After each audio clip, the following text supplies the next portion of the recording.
Good morning. We've reached the end of the road. It's the final day of the 2020 disc golf season. You're watching the Disc Golf Pro Tour Championships, the final round. Jamie Thomas and Valerie Jenkins here in studio, just about 5 minutes away from Paige Pierce, Katrina Allen, Haley King, and Lisa Fakis. The last title of the season, the prestige on the line, the big paycheck, all of that stuff is about to unfold at Hornets Nest. Yes, it is. And I loved that tease because it kind of built that tension. And I'm imagining as the round continues on, the players are going to feel that pressure on every drive, every upshot, and they have to make those crucial putts. And there's a big paycheck at the end of this one. There's ESPN2 coverage coming today. So there's a lot on the line for these players, and this is a huge moment to cap off the season. Right now, I would love to hear on the ground exactly what that vibe is like. Luckily, we have the man, Terry Miller, helping us out with that. Good morning, Val and Jamie. Terry Miller checking in from the fairway of hole number 1, and we are here at the beautiful Hornets Nest where it is a gorgeous morning out here. However, it is a bit chilly. Same exact thing that we experienced yesterday. Temperatures right now are in the high 40s, and we're barely going to see them crest the 60s by the end of the round. When I asked Paige yesterday about what she was going to do to maybe get warmed up, she said she might go for a jog, and she's going to probably be wearing her gloves out here. Another thing I'm thinking about is the tone, the atmosphere out here. Everything is very relaxed. Speaking to that, it's interesting to see that some of our competitors weren't here for their practice warming up 10 or 15 or even 30 minutes ahead of time. I think they were doing that in other parts of the course. Lisa Fakis was warming up on hole 1. Haley King was sitting in her car until just a few moments ago.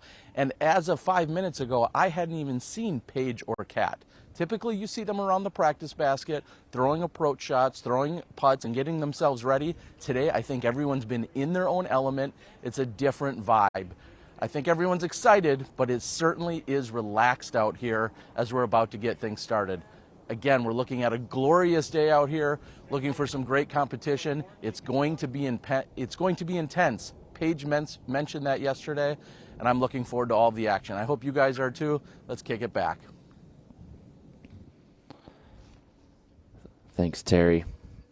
I think there's no doubt that there's going to be some intensity in the air for this final round, and it's mainly because there is a heavy favorite in this group, and there'll be 3 people trying to take her down. That player, of course, is Paige Pierce with 7 total Disc Golf Pro Tour victories, starting back in the winter sun of Memorial. Then after the season restart, she finds the Dynamic Disc Open title, July 4th weekend at the Preserve. She just goes all around the country winning wherever she goes. It has been incredible. And there was a moment in the middle of the season, Idlewild, wooded course, that kind of hung her up, but it made her come back even stronger at the GMC, at Maple Hill. And so Paige Pierce, she has had these goals in mind, and I have been so impressed with the level of competition that she has put out there this year, whether it's on the putting green or crushing nearly 500-foot drives. Paige Pierce, she has deserved every win she has received this year, and it has just been incredible to watch. She has not been able to find victory on the Disc Golf Pro Tour Championship, not at the Hornets Nest. This will be a big... There's very few notches in the career that you still have to try to grab or make if you're Paige Pierce, and I think this particular event is one of them. Haley King, you see there in the red. She was in that battle at the Green Mountain Championship with Paige Pierce. She had the best qualifying score yesterday. A lot of people are targeting her as the future of this game, one of the next great ones to come along, and what would that do for her career to get a win today? It's time to get started. Paige Pierce on the tee, hole number 1. And as we know, everyone starts from scratch today, but Paige Pierce has the #1 seed, and she's going to be first on the box because of that.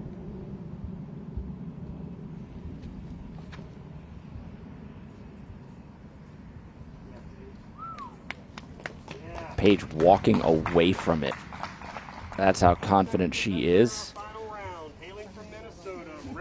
Definitely the best we've seen on hole #1 so far. A lot of people get hung up early. Katrina Allen is your defending Disc Golf Pro Tour champion. She did win this event on this course, on this very hole in a playoff a year ago. She's looking to be the first woman to be a repeat Disc Golf Pro Tour champion. Katrina is just so accurate off the tee, and that shot proves it. You got to be ready from the start, and it looks like Kat is ready to play today.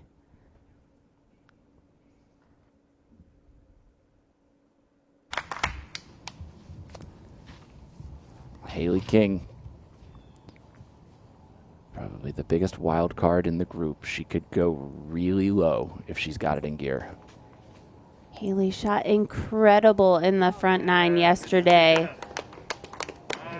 Finished the round at even par. Rounding out our final round from Texas, representing Innova Champion Discs, please welcome Miss Lisa Bacus. Lisa survived the elimination round the last 2 days in a row by a single stroke, fretting it out on 18 as she watched the rest of the cards come in, but she has made it to the finals. And well-deserved. Lisa's put up some great rounds this weekend, and she has 2 rounds under her belt, so plenty of experience playing this course already. I am pleasantly surprised by the success of the drives we've seen, and that's just because of how difficult this starting hole is and how barely any birdies have happened so far. Why is that? This hole is under 300 feet, slightly uphill to the basket, but we start off with a technical shot. You've got to hit the line if you're going to reach the basket. And if players hit early, you could result in bogeys, and that is something that we've seen in the previous rounds, but all 4 of our players are way up there, and they'll be putting for birdie. This just gets you warmed up for this very technical wooded course. And hole 1, I feel like you got to get it. You've got to get these first couple of holes to get you warmed up. The middle part of the course, very technical, a lot of par 4s, and then we finish up with some more birdies. But hole 1 is a great warm-up. As you mentioned, one of the shorter holes on the entire course, but yet not one of the easiest. You wouldn't know it by the 4 players in the finals right now, proving what they've done to get here with just 1 shot so far in the round today. Bacus is furthest out, just inside of circle 1 here. There are those guardian trees just on the edge of circle 1. So you see a lot of these just circle's edge putts for birdie. Lisa is known for her putting. And just a little high on that one. It's a quality bid. You like to see it. I'll just rose on her a little bit. And even though these players have warmed up, the first hole is when all the nerves come together. I feel like getting that first drive off the tee is so important, but getting that first putt in the basket, that sets the tone for the round. The tone setter, Paige Pierce, gets the birdie.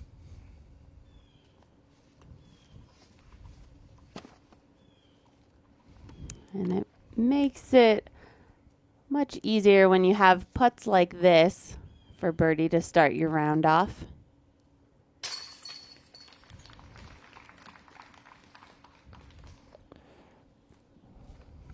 Katrina guarding the 2. It's always nice to start off on a hole you've got good feelings on. In the playoff last year, Haley King starts out as well as she did yesterday. That's 3 birdies from 4 of the finalists. Fakis left out of the party, or maybe having a party of her own. Depends on who you ask.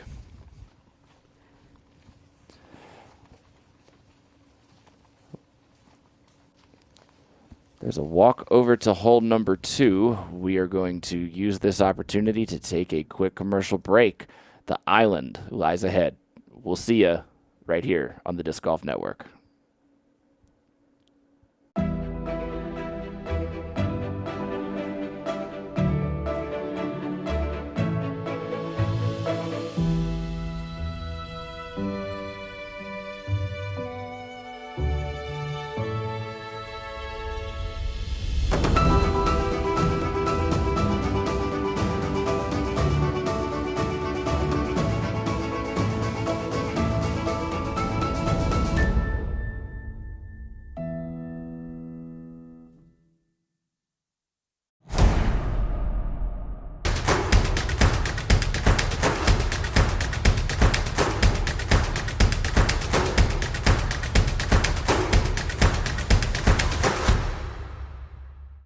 Hey everybody, I'm Paige Pierce, and today I'm going to talk to you about my 2020 Tour Series disc, the Buzz. What I love about this disc is its versatility. It's almost as far as a fairway driver, but it's so straight like a mid-range. The Buzz is a staple in my bag. I think this mold is perfect for anybody. With its slow speed and its controllable flight, it's good for all skill levels, and anybody would benefit from having a Buzz in their bag.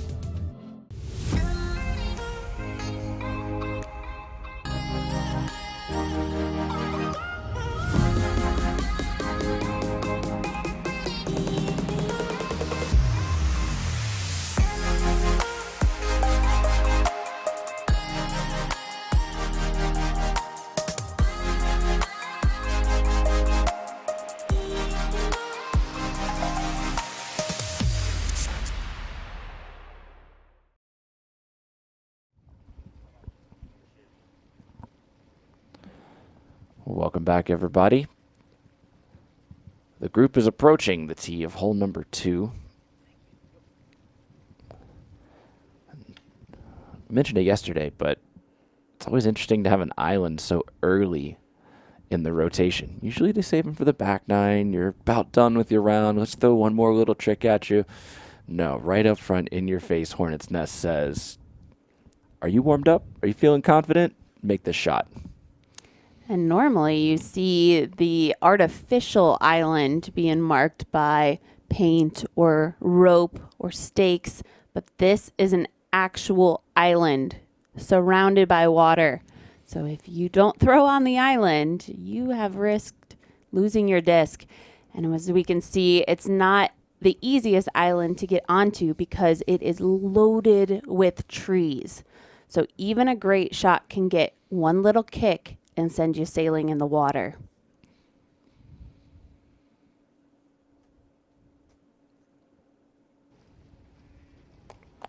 Paige, she dialed the number perfectly on that one. 5 feet away from another birdie. And it really is that straight at it type of shot, and add a little height to it, and we might see an ace run out of the group. The key is throw it far enough. You only have about 45 feet on the front side, but you have a good 70 feet behind. Oh my gosh. She stays in bounds, Jamie. Incredibly lucky for Katrina. And she walked away grinning from that one. I think she knows she got away with one. It barely stayed in, but barely is still a green flag. Here's Haley King. Too low.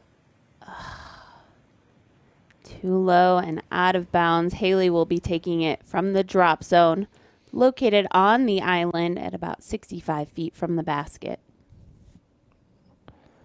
Fake us the lone par in the previous hole.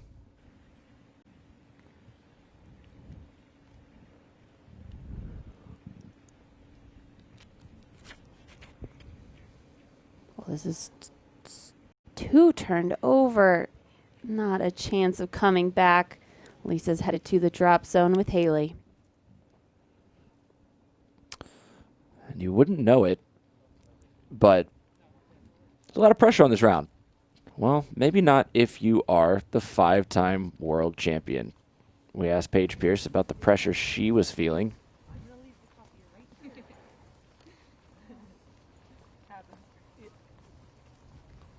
Not too much for myself personally. I feel really good financially, and I feel, like I don't need another title, but, more so just trying to show the world that disc golf and women in disc golf is impressive, and it's not something to just take lightly. I think that, I want to show the world what we're capable of in these tight woods and see what a disc flies like. So that's the most pressure I'm going to be facing tomorrow, is just trying to show the world our beautiful sport.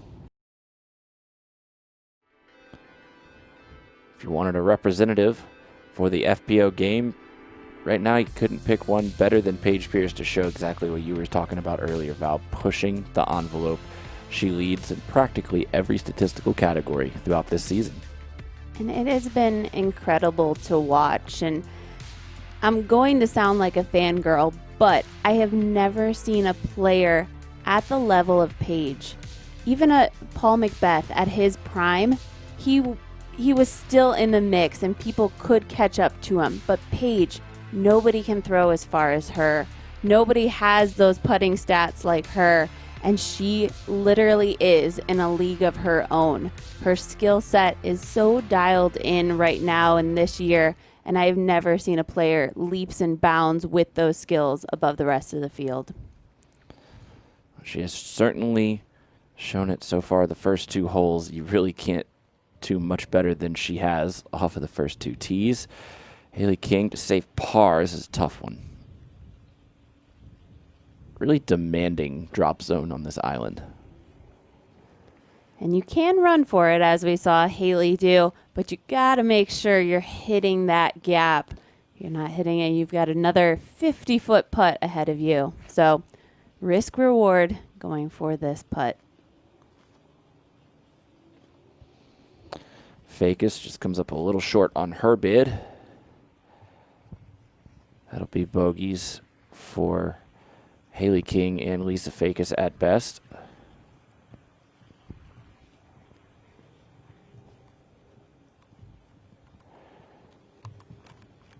And we have Katrina walking over to her lie. And it was incredibly lucky because we see that wall that was on the front of the island. The wall ends.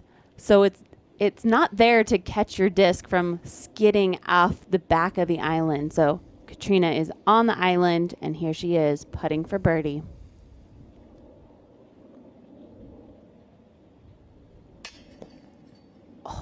Giving it a great run. It's hard to be in a tougher spot on this island than Katrina Allen just was. That was a quite impressive bid. Just a little bit high there. Wow, and Haley got some distance past the basket on that putt. This is a tester for bogey.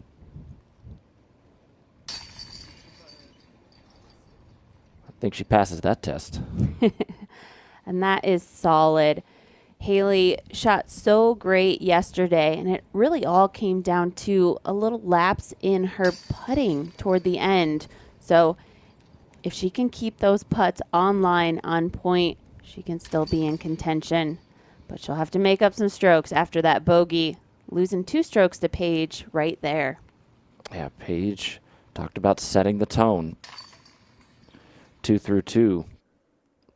That's better than we've seen from a lot of the field coming through the first 2 holes. I'm already noticing this early in the round how much more focused everybody is, how accurate the tee shots in the first hole were.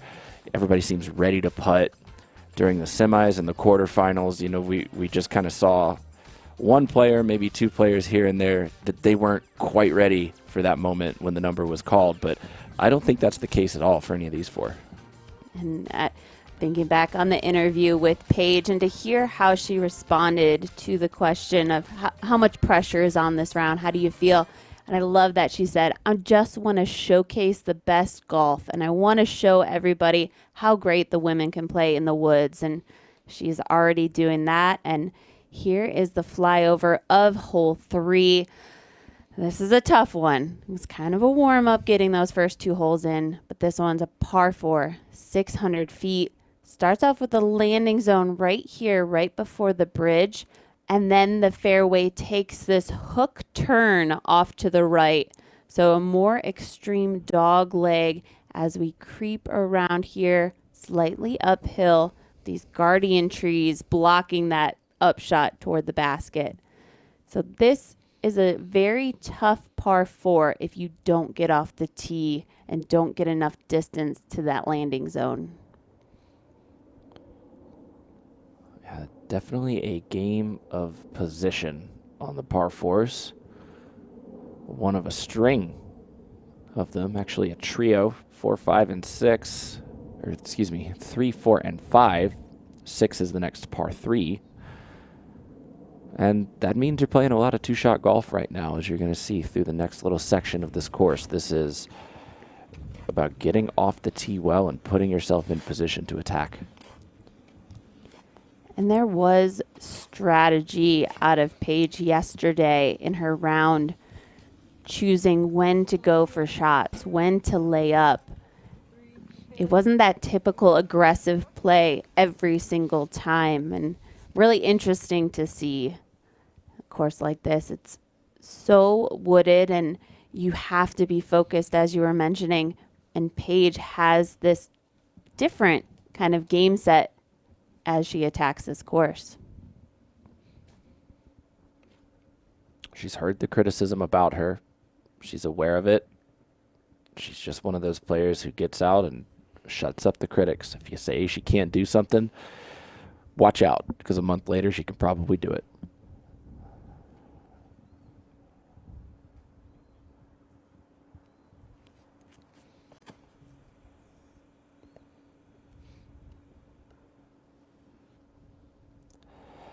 And the redirect to the right side is going to give Paige her first big opportunity to decide risk versus reward. Right side, very hard to attack from. Allen next on the tee.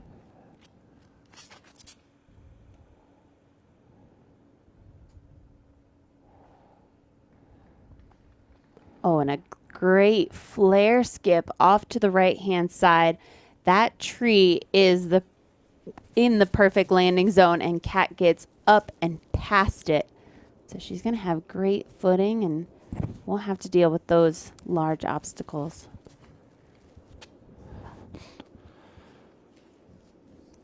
Haley's sidearm fights through on the left-hand side. Should have gotten good distance. She might have reached the corner, which could give her another great sidearm approach. Her sidearm drives were on point yesterday. You see her shaking off her hand there. Something to watch for. And what I think, it is cold out there. These players need to make sure they're getting the blood flowing in their fingers, get that feeling, because every release, it hurts when the disc is ripping out of your hand. 50 degrees right now in Charlotte. Sun is now up. It's a beautiful fall day, though it's crisp. And you like that line from Lisa Fakis as well. She got a little flirty with the right side, but it ended up getting through there to a decent landing spot. Maybe a little tight to that rough. And as great as these drives are, there is going to be that chance where these players need to scramble and make sure they're getting back into the fairway. Who's your favorite player? Are you letting your friends know that this is the final round of the 2020 season? Do it and plug us on social media. You can find us at Disc Golf Pro Tour on Facebook, Instagram, YouTube, and Twitter. Join in on the conversation with the greatest fans in the world.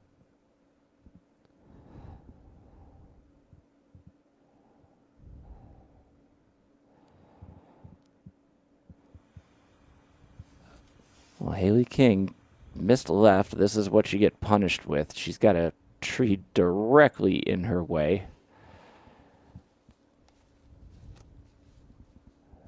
Yeah, and Haley is still fighting to get up to that corner.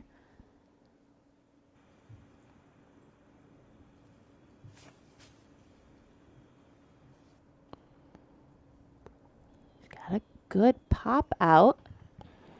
And she's past that footbridge. Yeah, so she's in a good spot. She'll just have a little bit of a layup there, and she can save her par. That was a nice pitch out from Haley. Just back into the fairway. When you're out of position, how can you make up for that? And, you know, if your tee shot doesn't do it for you, it's got to be on your second shot. You got to make the scrambling points count, because not every shot is going to be perfect. And this is a perfect example of Paige. She hit the line, and one little nick of a tree, now she's in this position. See if Paige can do as good as Haley did. Haley's lie was between a par and a bogey, potentially. And with a great shot like that, she puts par much more on the likelihood.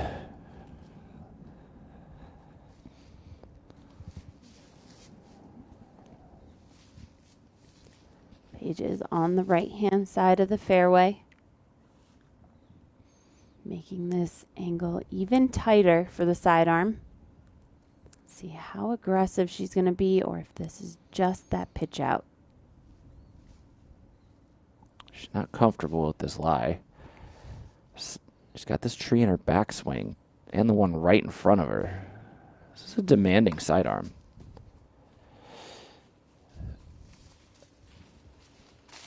All right, well, I think that kicked her far enough that she might be back in the fairway, but still on the right-hand side.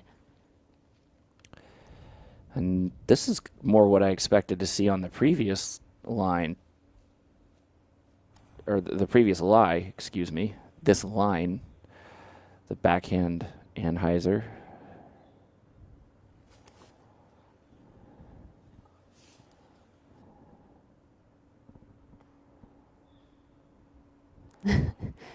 Great hop. I was hoping that was going to get over the bridge, but she's down in that little gully. But that was a good pitch out from Paige. No out of bounds down there. Just a casual creek, if there is water in it. And scrambling is going to be big. How do you make up for errant shots? Because that's going to happen to each one of these players. It's tough to get out of these woods clean. So recovery, keeping that positive mindset, because Hornets Nest is just so mentally demanding. There's so much focus required on every shot. Pick those lines, be confident, and hit them. And right now, Paige has opened the door for these other players to get a stroke back. Yeah, 2 quick birdies, but she's going to give 1 stroke back at least. Lisa tries to thread a needle between the gaps, and she's going to be down in the gully with Pierce.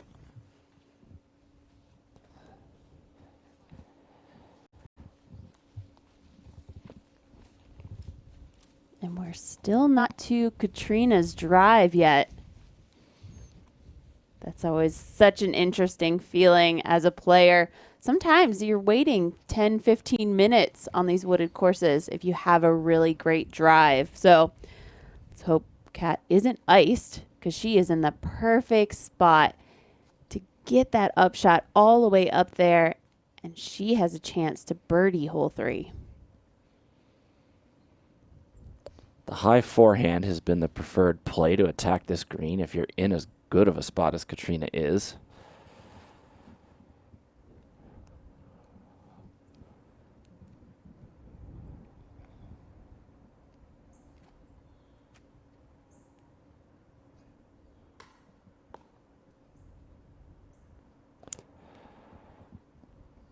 Found the last set of trees. She would have gotten up there near circle's edge. Probably could have punched that corner even more, gone a little longer. before coming in. But still, she'll have the chance to run that putt. No danger around it.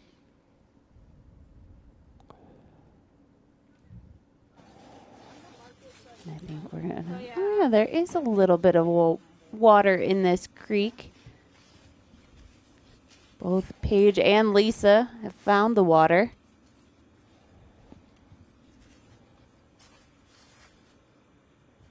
Because it's casual, they're just taking it back out of the water.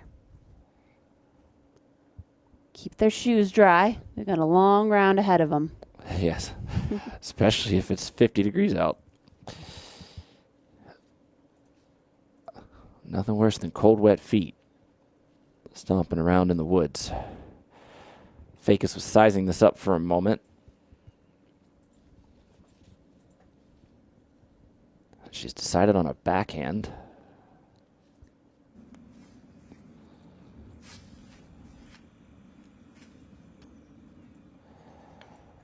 She goes skinny, trying to cut the corner a little bit, and she's found trouble.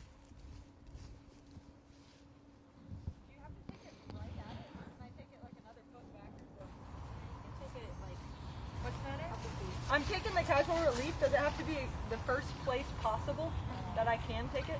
What? I feel like they just changed that rule, right? No, It's okay. It doesn't. I'll take it right there. Okay, well, I was going to say, I thought it was up to a certain amount.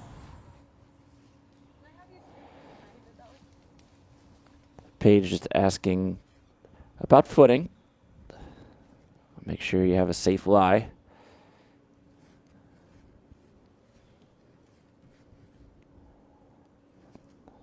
Paige is lining up this straight shot on the right-hand side, I believe. That's what we just saw Lisa do. She hit it. She said, let's go. She did what she wanted to do, and that got her a good amount of distance up there, but she'll still have a bit of a putt. And so Paige still fighting, even though she's struggling a little bit here on 3. Still has a game set and mindset in line. Yeah, I would not call that bogey look for Pierce a gimme.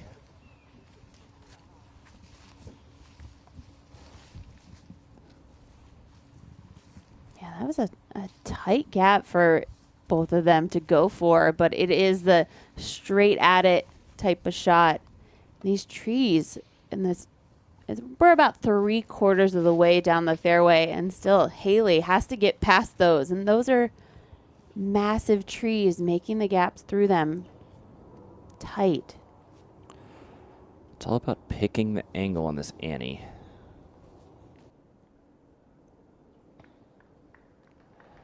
Very nice shot by King.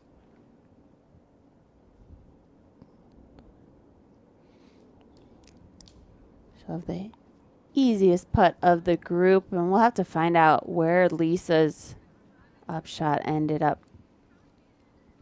She might be in the woods, but maybe she'll have a look.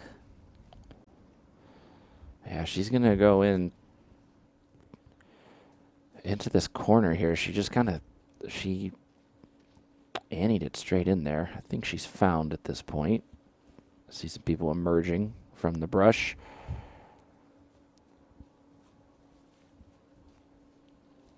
Question when you get off of these fairways is, how thick is it? Do you have room for a swing? Do you have a window towards the pin, or sometimes do you have a window at all?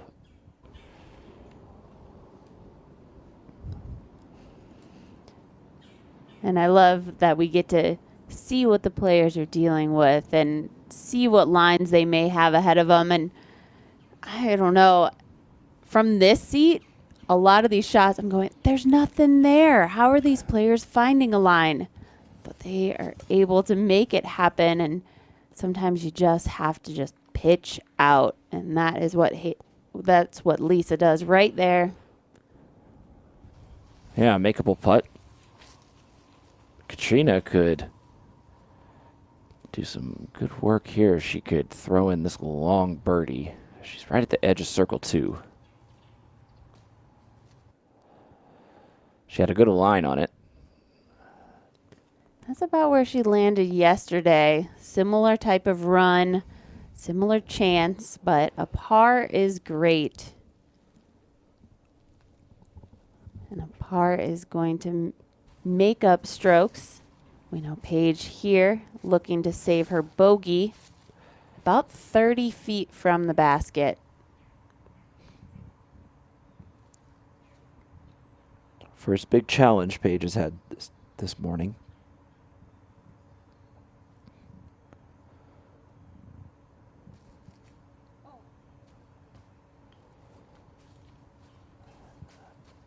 Just pushed it out right. And surprised her, I think, throwing it that far offline.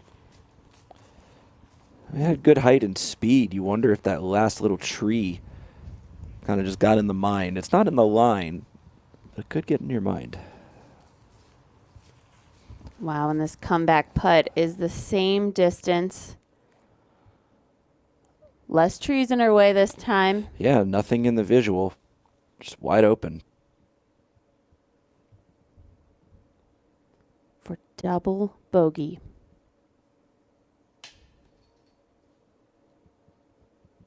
This might add some doubt to Paige's mind, and that pressure she said wasn't going to happen this round, it might start creeping in. I think those are pressure misses right there. Fake is to save bogey.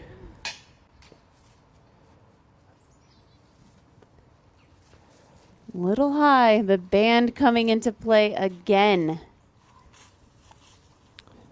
Well, after smooth sailing from the first couple of holes, hole 3 plays as a stumbling block. It's a par for Haley King. Wow, Haley gaining 2 strokes on Lisa, 3 strokes on Paige.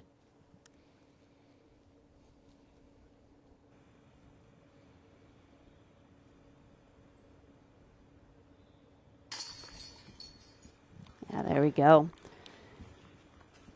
But man, yeah, hole 3, even if you get a decent drive, a lot can happen down the fairway. Trina also going to be a recipient of that. She's going to par. Just like Haley, all of a sudden, you expect to maybe get a stroke when you see the, the messed up or the mistake off the tee. But then all of a sudden you get 2 or 3. That's a gift. And nobody wants to be given gifts today because what's at stake? $20,000 for first place. It is the largest payout in the FPO division by, I think, a factor of quite a few. Katrina Allen trying to repeat as Disc Golf Pro Tour champion.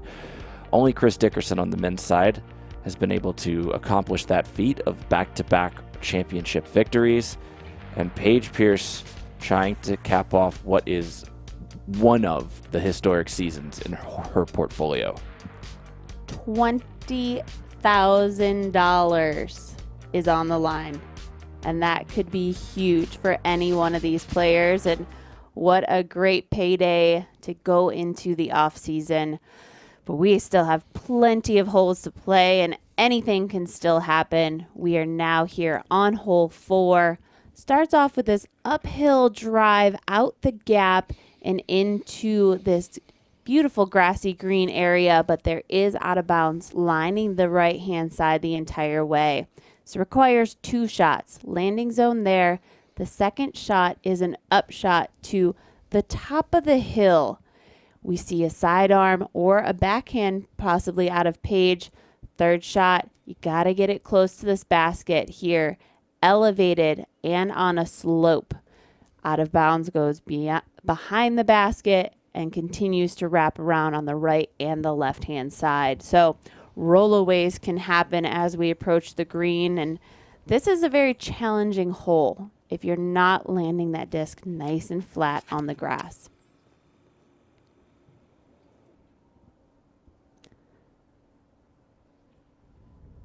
Katrina gets near the corner of that fence.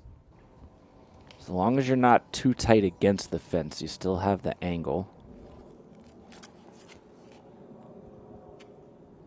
Yeah, you want a good drive, you want to get the distance, but a shorter shot isn't bad. You have a better angle, and you know you're not going for the green on the second shot. So 2 placement shots, as long as they're safely in bounds, you're doing fine.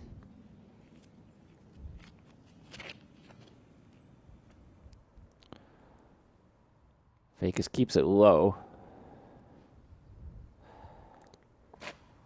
Like you're saying, a little bit short of the ideal distance, but in a great spot. You have to watch the drives that get high out of this gap, because that's when you start fading to one side or the other.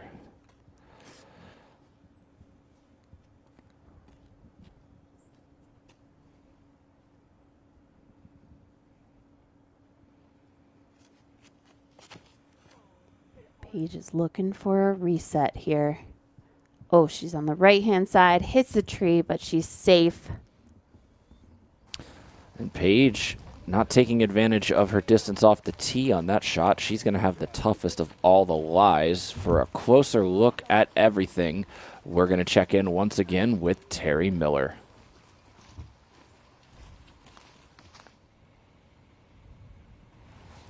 Jamie, Val, we're here, of course, on the tee of hole number 4, and I want to talk briefly about the tone and the demeanor and maybe some of the things that I'm seeing out here. First and foremost, I think it comes to keeping calm and remaining in the moment. And what I'm also seeing along those lines is Lisa Fakis is out here. She's carrying her own bag. She doesn't have someone as a designated caddy. So as she was kind of processing that last hole and the OB that we saw on hole number 2, she internalized that, and we saw how she was kind of talking to herself, and then she was moving on to her next shot. Katrina Allen also not with a caddy. I see that she's got a friend with her, but not someone that's carrying her bag. Let's compare that to what we're seeing with Paige Pierce, one of her best friends in Missy Gannon. She's on the bag, carrying it for her. She's talking through almost every single shot when she's been out here on these last few holes. We saw her struggle on hole 3 just a few moments ago. Also, Haley King, she has her caddy in Cynthia Ricciardi. They're very good friends, but different tone than what we're seeing with Paige and Missy. Cynthia and Haley don't seem to be exchanging nearly as many words. They're keeping to themselves, or they're maybe just processing it in a different way. But some different tones and how people are handling things. Of course, Paige and Lisa really struggling on that last hole.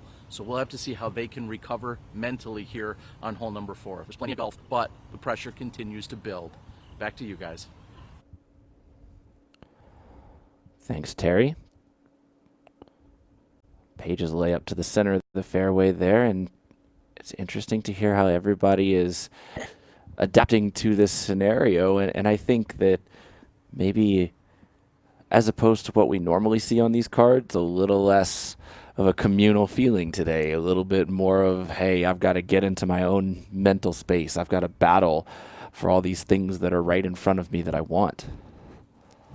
Yeah, exactly. Sometimes you get the vibe of the group, and today every player is on their own little island, and how they interpret each shot. I mean, we just heard from Terry, Cynthia and Haley keeping it quiet, maybe keeping it calm. And that's kind of the demeanor of Haley. There's not a ton of emotions. It's just steady and internal. Whereas we know Paige and Missy, they have a very friendly competition with each other. They play a lot of practice rounds together, so they know their games really well. So just keeping Paige happy and calm is going to be the key. Oh, and Lisa has gone OB. She's got that one up high, and it faded hard right, so she's going to take another penalty stroke on her scorecard for the 4th hole. And the one thing for Lisa, she doesn't have that support. And I always found it was really interesting when the players on my card had caddies, then I didn't have anybody to talk to if I didn't have a caddy. So she really needs to internalize it. As Terry mentioned, she's going to be talking to herself a bit, and you don't have anybody to get feedback on like you would from a normal round with your group. Everybody is a little just separate today. Oh, good shot from Kat. Can it find back in bounds? I believe it did. A gigantic shot from Katrina Allen. A huge risk there. Wow. Yeah. As soon as she released it, I knew it had the power to get there, and that angle was going to give it all the distance it needed. Wow. I didn't expect it to go past and almost parking the basket as it skips back. And I think it was in bounds. Just the asphalt is out of bounds. But wow. So hearing in our ear, it is in bounds. And that was a huge, huge risk, but huge reward. Katrina now saying, all right, here's where I start opening things up. She sees the players lay up just before her. She had the angle.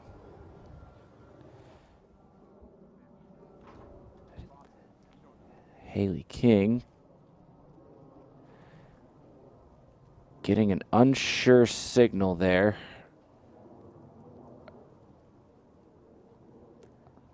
So there we go. The wall is not the indication of the out of bounds. It is those white stakes and a line on the ground. And Haley may be touching that line. We'll see if any part of the disc is crossing the line, and that would give her the green light. But that is really too close for the spotter to tell. So we'll see what the group decides. It'll be interesting if she is deemed out of bounds. Where does she get the mark? Because it seems like that flew out of bounds for the last bit of its flight there. So where exactly would she be? Paige here can attack this green to get up and down for par. Paige needs to attack this green to get her par. She's got to go for this.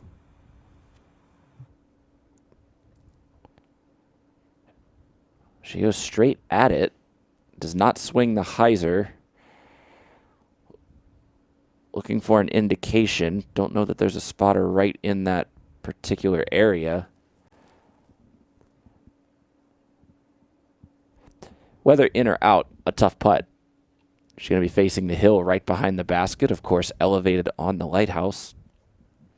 And with missing those longer putts on the previous hole, missing 2 longer putts on the previous hole, we'll see how Paige handles this. Is it going to be a layup? Or is she feeling now, I got to make up those strokes. I have to go for it. Lisa here taking relief after throwing out of bounds.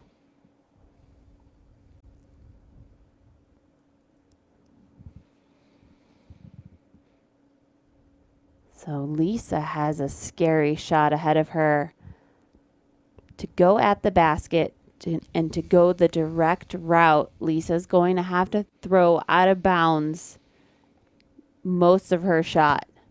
So she needs to make sure she's throwing it far enough, but also controlling the distance because the out of bounds creeps up just 30 feet behind. Get around that tree. And that's a nice shot from Lisa. Should be inside the circle there, trying to save bogey. I think that's the ideal flight path. You just try to hyzer it around the tree. Not too much action once it hits the ground. Let it sit.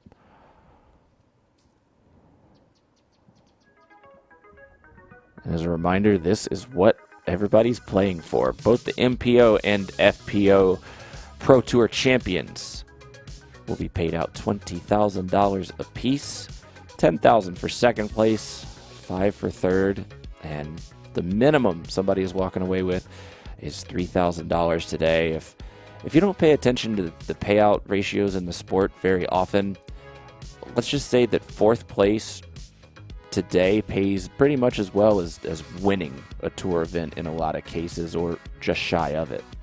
Oh yeah, massive payday for these players, and even looking down to what the players got just for qualifying for the event. I feel like that is a huge payday at most large events. $1,000. I mean, just for putting in the time, dedicating yourself to the sport, you're walking away with a great paycheck. But here is Paige. Gonna have to earn that paycheck. Talked it out with her caddy just before stepping up to her lie. And there we go. Had 2 discs in her hand and choosing the layup. I think that's a smart play. Don't need those strokes to continue to multiply. This has to be agonizing for Paige. For her whole career, she's just been a pedal to the metal type player. And we've seen her in the last couple weeks playing golf.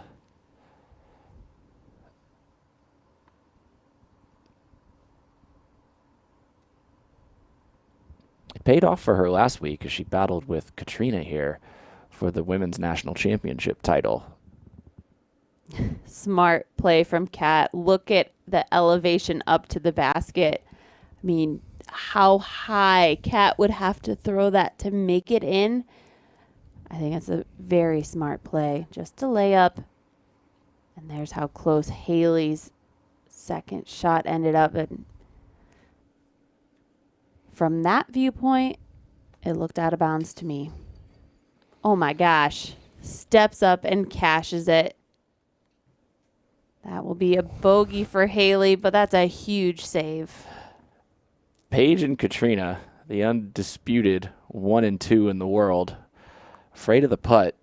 Haley King just steps up and jams a similar one. A couple steps closer, but still. Just no fear from Haley King on the putting green. I remember those days, but once those rollaways or miss putts back and forth, when you have that experience, yeah, you're scared to go for putts. But look at Lisa Fakis. Ugh. And that's why. I mean, Lisa has, for a long time, been one of the better putters in FPO, and it hasn't shown today so far. A bit streaky. Wow. So missed putt with an out of bounds stroke, and now she has to save herself with this uphill putt. She does have the option to re-putt from, she has the option to putt from her previous lie, but do you want that death putt again? I'm not sure. I don't know that I want either of these putts, the death putt or the extreme uphill with extra roll away potential. But either way, I know Lisa Fakis wants to find the bottom of the bucket. Put it in the chains.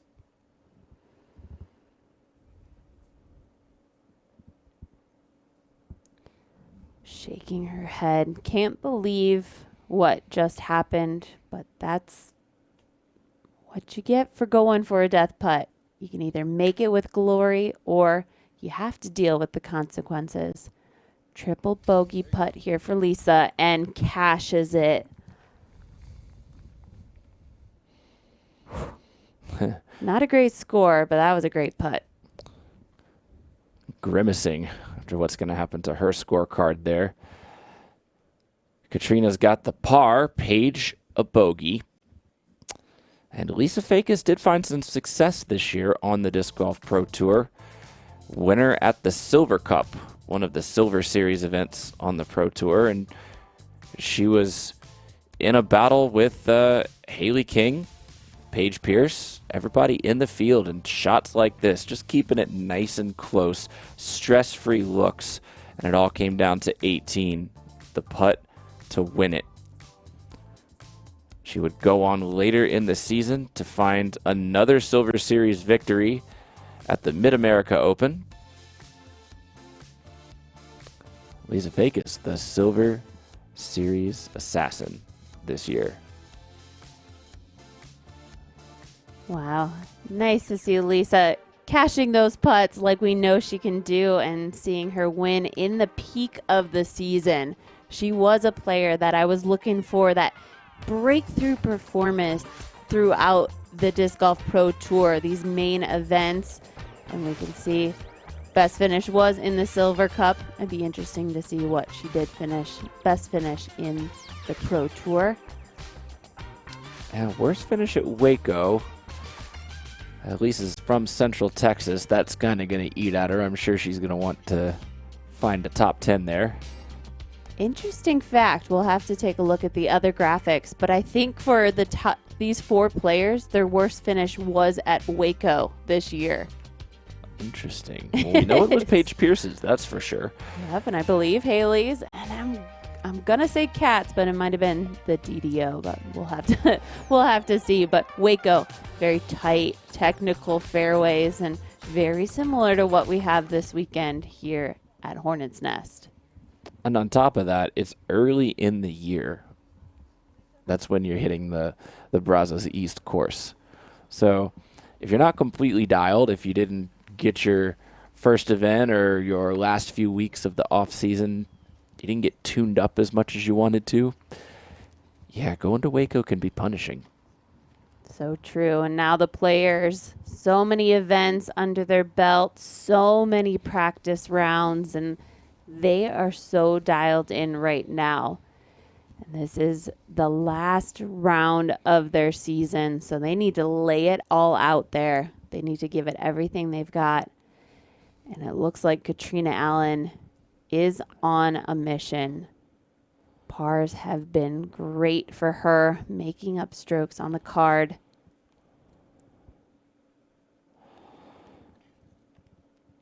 Just kind of threw that one into the ground a little bit. I think it was intended to be a little more of a hyzer release. She was checking her footing as soon as she threw.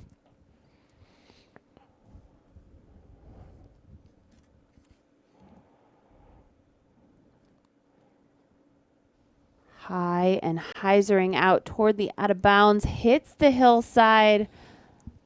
That is fortunate for Haley, but that's going to be a tough second shot. She's going to have interesting footing and probably straddling out to avoid those trees. She might even be able to play up the road. I've seen a few players doing that. Pierce.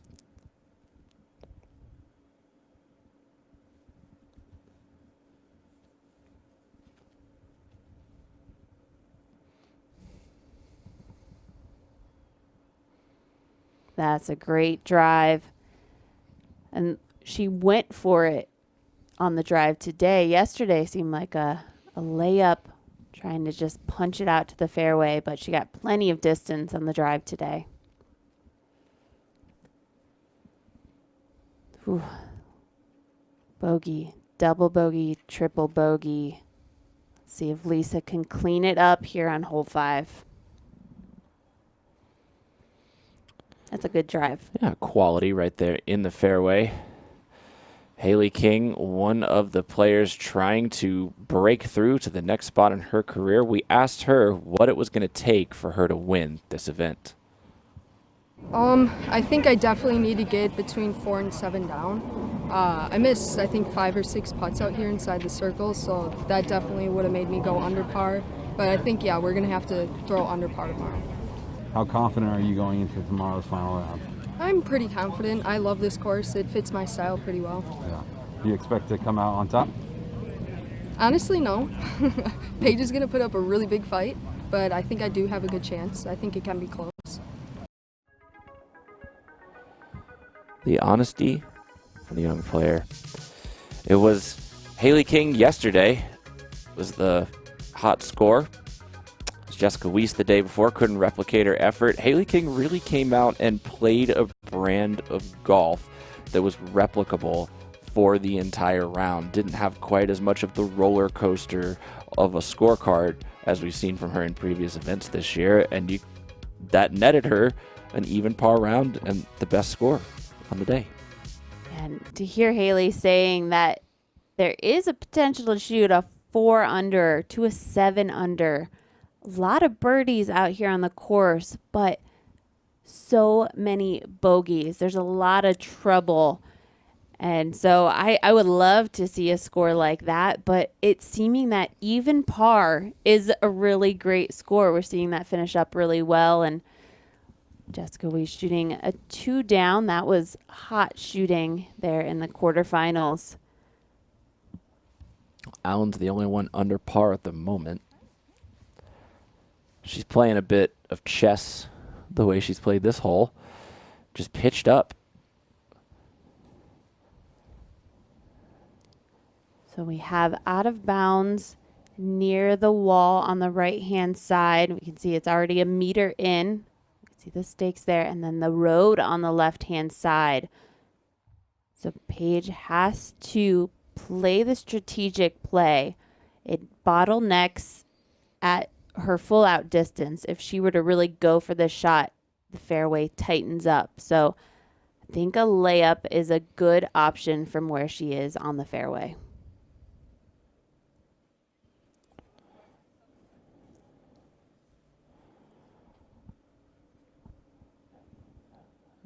Interesting. Paige is a pretty fluid player. She's definitely thoughtful in how she attacks things and how she thinks about her game, but she's not a slow, methodical player on the course. And we're seeing her kind of take a little more time over these shots, ask her caddy about a lot of different lines. Just wonder if that change up versus how she normally attacks the course is playing a factor here. Maybe just a little tight. It's a putter in hand.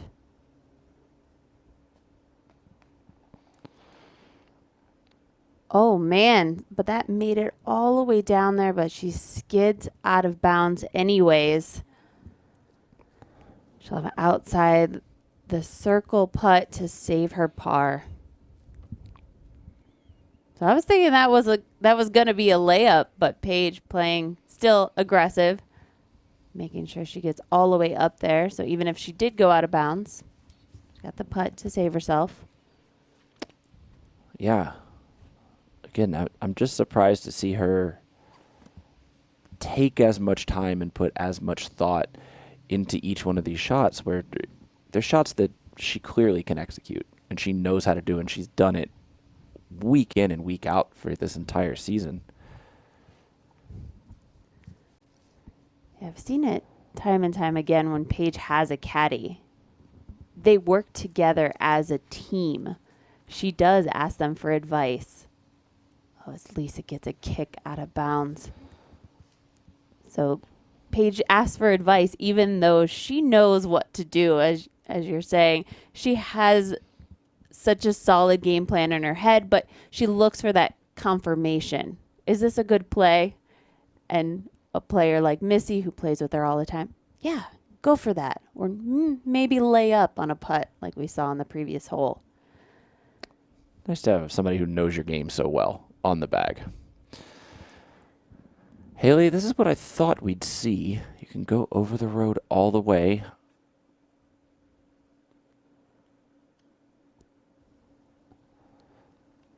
Ooh. Not using the road. Flying it the entire way on hyzer. It was a little bit of a too much angle, I was thinking for a second. I didn't know if it was going to really make it all the way back in bounds, but just a little chip up, and she'll have her par as well. It's a scary shot throwing over the road. If you throw out of bounds, you're taking it just a few feet ahead of where you've thrown. But it looks like Katrina Allen's going to have that same type of decision to make. Throwing over the road gets you up to the basket. Throwing to the right, it's just going to be a layup.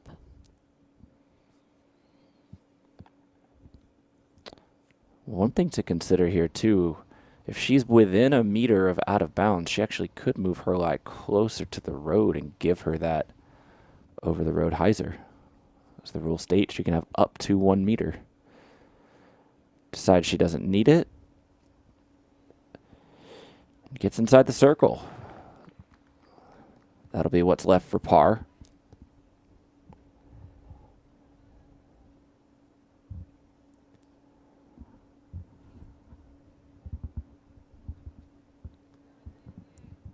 Lisa, that's not going to help the scorecard with another out-of-bounds stroke. And Gotta make sure she gets this shot close to the basket. Even though it's early, the strokes are really adding up, and it's going to take a whole lot for Lisa to come back from this.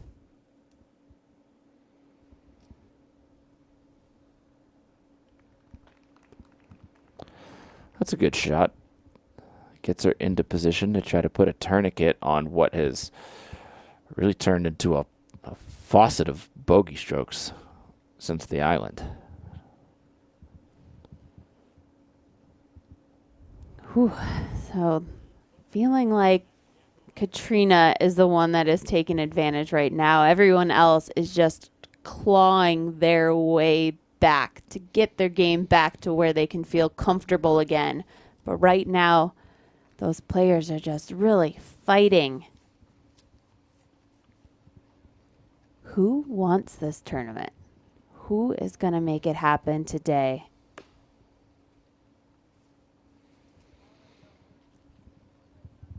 Yeah, the group started out very aggressive on the first couple holes, and as you're noting, kind of has turned more tentative in the last, well, attacking the 2 par 4s that they've already played.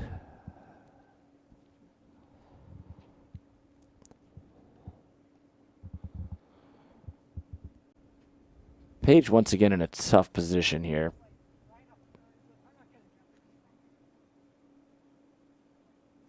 This is to save par. There is a ceiling. This require a dagger of a shot. She has to throw it basically right at the base of that band. Hit it right in the heart. You don't have a lot of loft with that low ceiling. Huge putt from Paige. You can see the fist pump. See what that meant to her to get back in line. Build that confidence back up.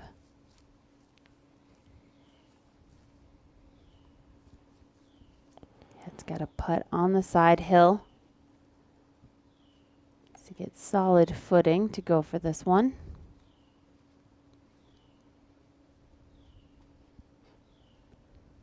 A little bit of a tailwind here. Didn't quite commit to it. You could see the wrist not fully extending on the release.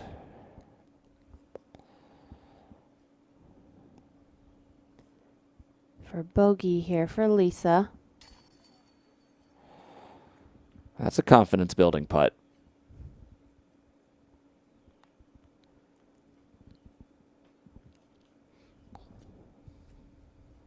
We'll have Haley here cleaning up for her par. And Katrina is underneath the basket for bogey.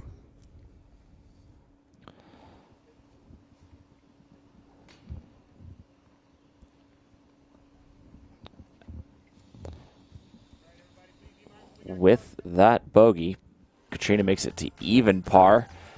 Right now, 3 ladies within 2 strokes of one another. Lisa Fakis struggling there on the front 5 holes, but there's still some opportunities here. You like the middle section of this course to find some strokes if you can get off the tee well. Let's take a look at number 6. Val, back to the par 3s. Reachable?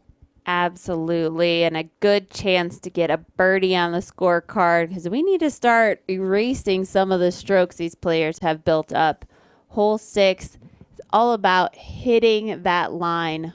We've seen the players that are able to park this shot, riding the right-hand side trees and allowing the disc just to use its stability and hyzer back to the basket.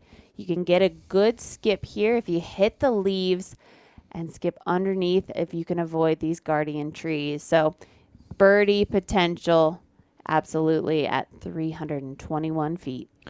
We are going to have a special guest to call this hole. We're going to turn it over to Terry Miller.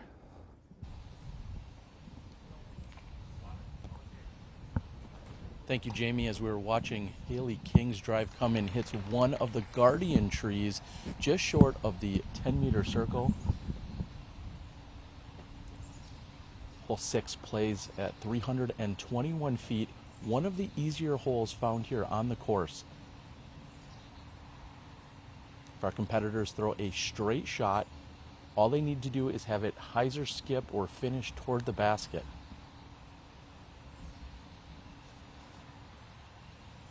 Here comes Paige's shot. That looks to be online. It might be a little bit tight. It skips just past the basket. Paige Pierce about 25, maybe 30 feet deep of the pin.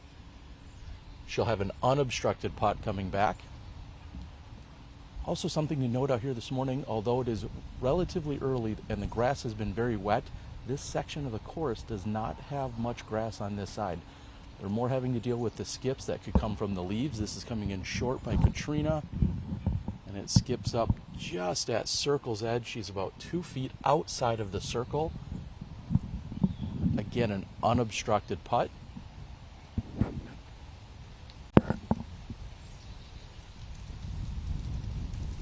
I think the misplay for competitors is think that they need to push this hard left, and they really don't. Just a straight shot that has a gentle finish. Lisa's done just that, and she is short of the circle just by a few feet. That's all 4 of our drives. Let's kick it back to you guys. Thank you, Terry. Like what he said there about number 6, you really don't have to try to get so far around the corner. You just push it and let it fade. Yeah, exactly. This isn't that sharp hyzer, and you can see on the left-hand side of our frame, those trees are thick, and the players are already having to deal with those trees on the rest of the course. This is just a good shot to get a birdie back on the scorecard, and we've got some putts ahead for this group. Only player inside the circle is Paige Pierce. You surprised at all by what we've seen through the first 5 holes? Absolutely. I mean, I'm going to say this is the worst golf that we've seen out of our featured card in this weekend's tournament. So there has to be some pressure here, and these players are maybe feeling a little rigid, and it's not feeling as smooth and casual as it has in the previous rounds, even compared to yesterday. The pressure is on right now. Haley King looking for a birdie. 60 feet. Just coming up a little bit short there. Slides past. Certainly some inconsistent golf compared to the way the scorecards have been added up over the past couple of days. It's got to be weird showing up to a course and not seeing a bunch of people practicing, people going out before you. It's just you 4.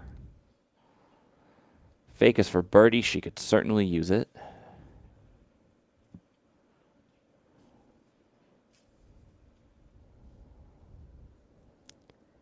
Just a little offline.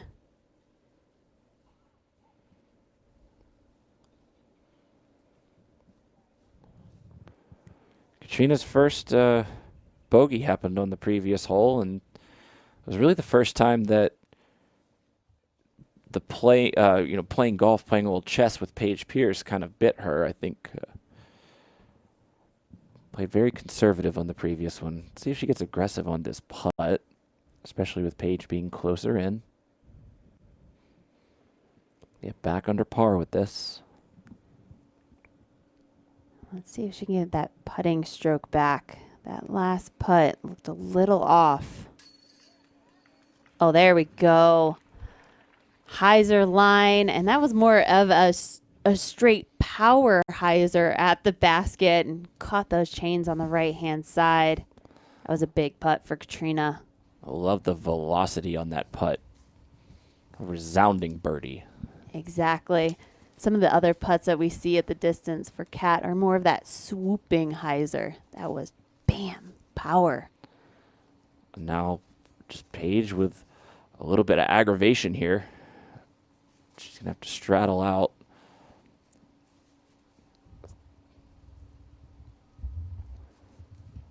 It's just a game of a foot here and a foot there. Otherwise, your feet are going to be behind a tree. as we've seen a handful of times already, very early on.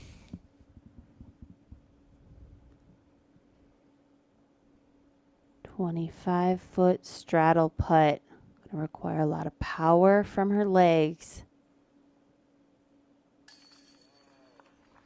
Huge. Just hanging in there on the right side.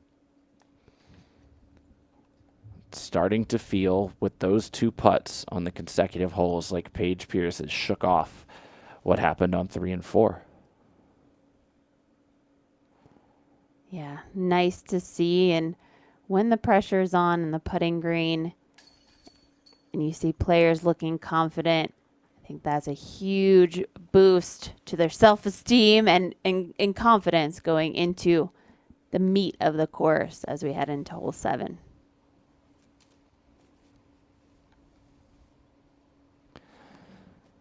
Fakis, 15 left for par. There's a good one. But after a quick stumble on the previous hole, it was Katrina Allen that looks in command once again. Just that one step outside the circle allows you to follow through on your lie, and Katrina uses that to her advantage. Let's just take a look at the step through right on line the entire way. Small wave, knowing thank you for that birdie. Back under par. We're going to take a quick commercial break. We'll be right back on the Disc Golf Network.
Welcome back, everybody. You're looking at the tee of number 7. The lead remains 2. Katrina Allen over Paige Pierce and Haley King. Lisa Fakis put a tourniquet on the run of bogey holes that she had. Still about an 8-pack back of the leader. Pierce on the tee.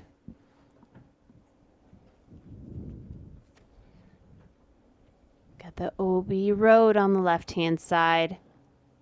But that side hill helps Paige stay nice and safe. Nestled down in the grass there. And she's going to be happy she has some distance from those trees that line the road. Those can really come into play, creating a low ceiling. Technical shot. Katrina's got it turned over, getting the full flight, smashing it down the fairway in that middle grouping of trees. So she's going to be able to attack the pin from that drive. Excellent placement there by Katrina. We saw Haley get all the way down there in that same spot. Kat just threw. Let's see if she's got it today. Oh, jeez. When you feel like your throw is just a little off, you had the double penalty by throwing it out of bounds as well. Not controlling the height at Hornet's Nest certainly punishes you. Oh, Lisa needs some help here. Can this hook back? It does. She hyzers right over to around where Paige Pierce found the green grass.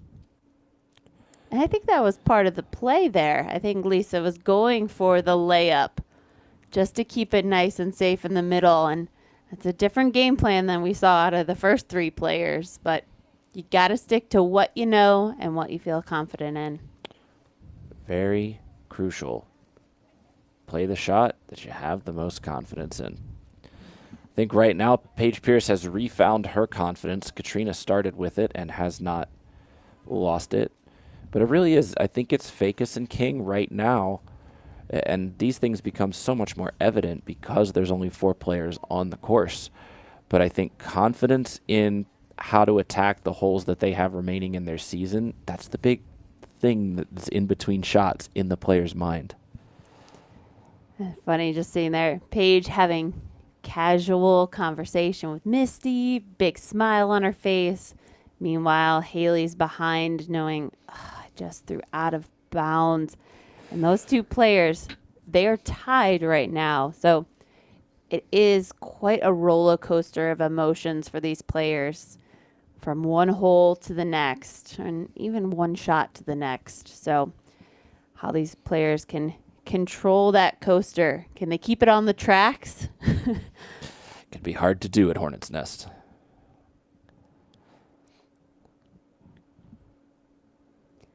And with this shot from Lisa, she's got to make up for it on the second shot with distance. Choosing the right-hand side lane, bringing it around. That's a great play. Yeah, giving up some distance still. She's well into circle 2. But a long look, nonetheless.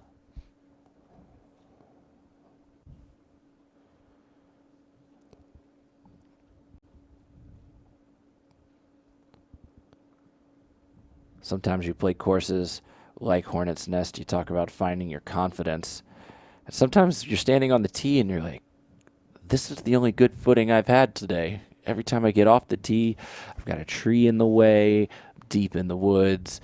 It's on a side hill, things like that. So you can't underestimate the importance of good footing and a quality lie, even if you do have to give up some of that distance. That's so true. And even if you're sticking to your game plan, you still might be 1 foot off or 1 foot just inside the woods, making things really difficult. Paige, she's just short of that middle clump of trees. And because she's so far here on the left-hand side, she has to go for this left-hand gap. It's a tricky shot here. You have to challenge the ceiling in order to get enough distance. An early release from Paige, but stays in bounds, skips up to the edge of the circle. That was fun to see her throw a putter, showing that it really took a control shot. But because of that, she wasn't able to get that distance because she needed a little more height to really reach the basket. Haley asking the group if this is the correct place the disc last crossed inbounds. Yes, important to note. Spotters are there to help. Official ruling always comes down to the group. In fact, I believe it was back at the Ledgestone Insurance Open that we had that question addressed as I believe it was Haley who went up, marked a disc, and some of her card mates said, check with us. They were able to get all that resolved. Haley going for a sidearm. And that's really going to have to work the flight. I think a backhand hyzer would have been a better option. She would have had more space on the right-hand side of the fairway to work with. You see it catching the trees high. She's going to have quite a putt if she wants to run at a birdie, or to save her par, excuse me. Yeah, lengthy putts for Haley King today. She's hit a couple of them. Katrina with a good distance advantage on this hole, and look at the ease of what she has to deal with compared to what Paige did. I mean, she's looking straight down at the pin. That was huge. You see no trees in Katrina's way. She just has to hit the line. Oh. And she gets through that corner. She somehow finds herself with a putt there. That was heading straight to the catcher's mitt.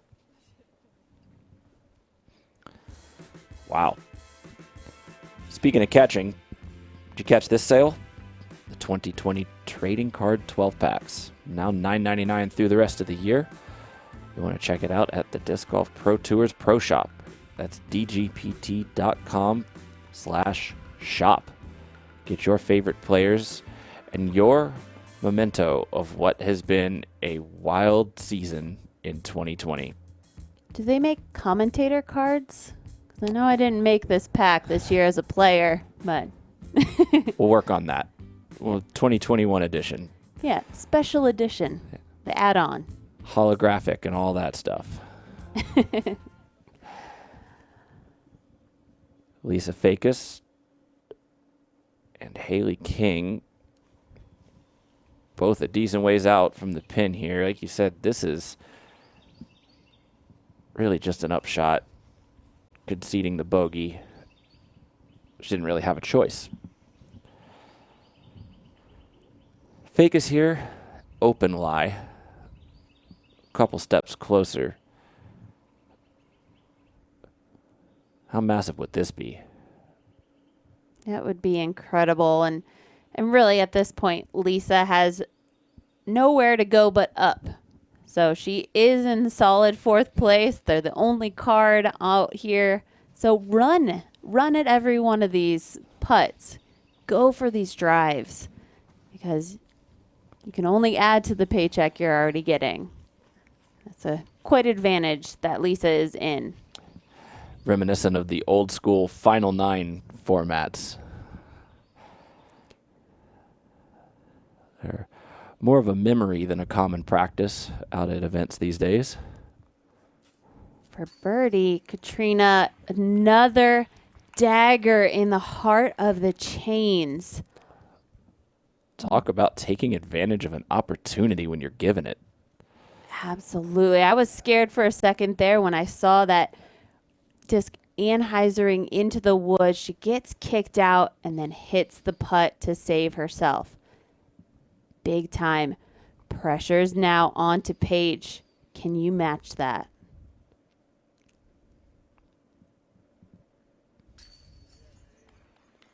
Oh my, Jamie, here we go. Things are starting to heat up. Paige still has 2 strokes to gain on Kat, but putts like that, this is getting exciting. I love to see when 2 players are playing great and they're battling against each other. Haley King, she's still in the mix, but she needs to boost her confidence here as we head into the woods. She's going to slide 1 stroke the wrong way with the bogey.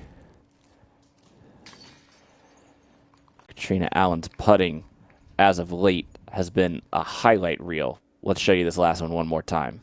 And it's going to be tough today to choose one shot for the OTB, only the best shot of the day, because Kat has now thrown in 2 incredible putts like this for birdie. Back to back, by the way. We had asked Paige Pierce about nerves. We posed the same question to Katrina Allen. Well, someone who's been on tour for 10 years and been in all those positions, not for 20 grand, obviously, but on film most weekends, and hopefully I can just do the same as I did today and just stay in my one shot, like stay present, and hope that at the end that's good. I mean, I want to put an awesome round on ESPN. I want to win the $20,000, but I think the only way that's going to happen is if I stay in the moment and not get ahead of myself. You gotta like that mentality. Staying in the moment, Take advantage of those opportunities when they're given to you and get the birdies when you can. Katrina Allen is doing just that. Bit of a walk over to number 8. How are they going to attack this par 4? Ooh, this is another one of those holes where you have to have a game plan, and it seems that most players are choosing to lay up to the corner here.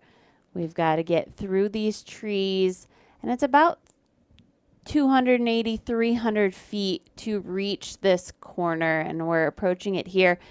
I don't see players cutting off the corner. You can't really get inside the trees here. So the second shot from the corner is going to go up over the mound, weaving through the trees to get it up to the basket we see here tucked back in the woods. And this is a good start to get the players back into the mix. This is a very technical hole if you can't get off the tee. We can see the dog leg left there on the course map. Seen a few birdies on this hole, but a par is still great. It's just right there, shining in the October morning sun, just past 11 a.m. local time in Mecklenburg County.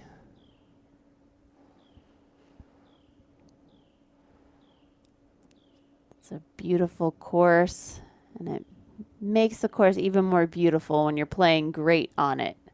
Otherwise, this course can be a thing of nightmares. But Katrina Allen is dreaming up something that she did last year, getting back into that mindset of, I've won here before, I've taken this tournament down, I want to do it again. It's so important to remember that she did win here last year, and she went to a playoff. She really had to earn it. Nothing was given to her. Sarah Holcomb, the technician, battling it out, giving it all she had. Katrina's gone toe-to-toe with the best, and the best is on the box. Paige Pierce right now, trailing by 2. Katrina so far not ceding an inch of her lead.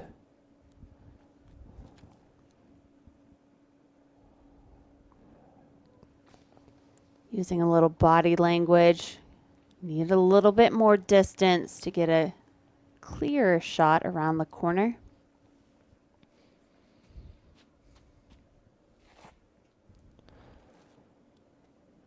Katrina's high stat of the day, 100% fairway hits.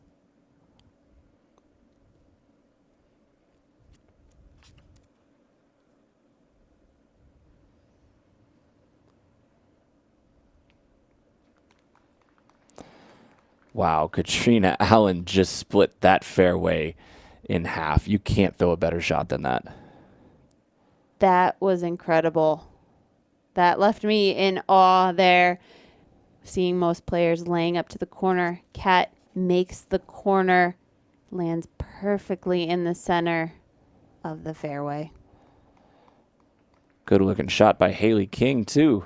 A little more on the right side of the gap, but it sets up for the Anheuser putter shot well.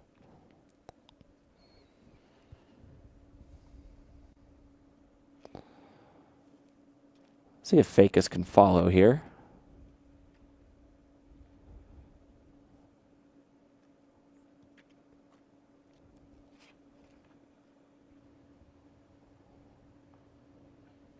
Getting full distance.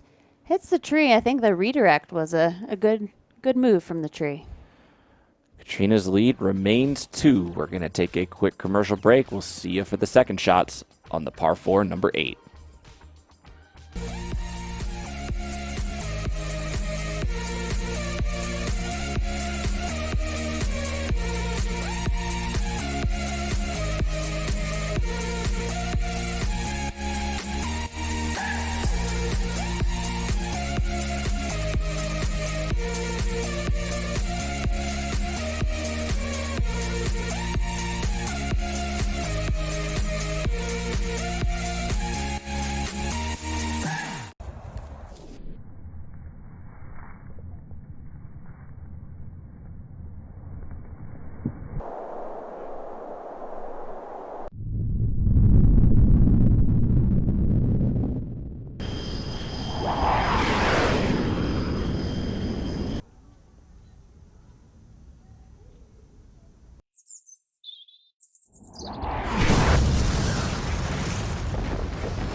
Welcome back, everybody.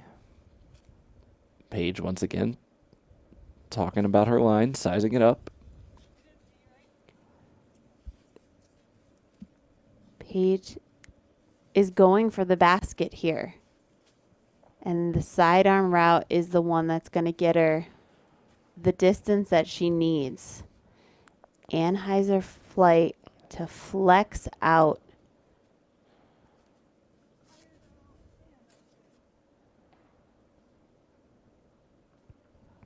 She wasn't happy with the angle, but the tree is going to prevent us from seeing how that would have finished out if it would have made it clear through. It was an out of position attack. It almost worked out.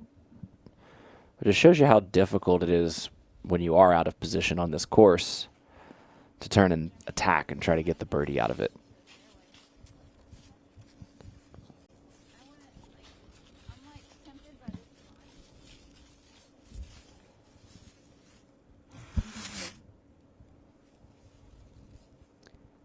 Really interested to know what's going on here. It looks like Lisa may have found herself a mental caddy.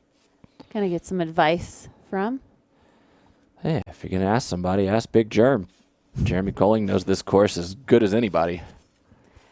So funny. He's so tall. He was out of frame. I couldn't even see his head. I didn't even know who that was.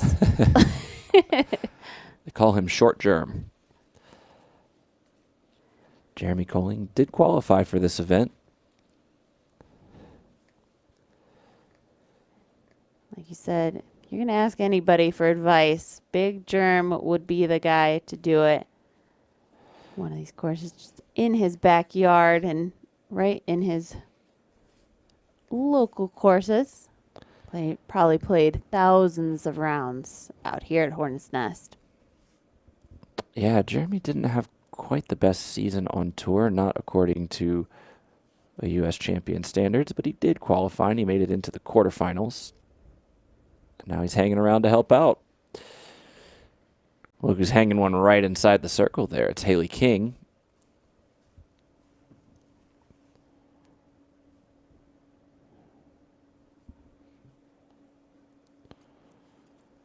Fake us after the layup. Yeah, it's just interesting that she didn't punch into the woods a little bit more because this is a tough shot. And just gaining a little bit more distance forward, make that shot a little bit easier. You like the backhand line here?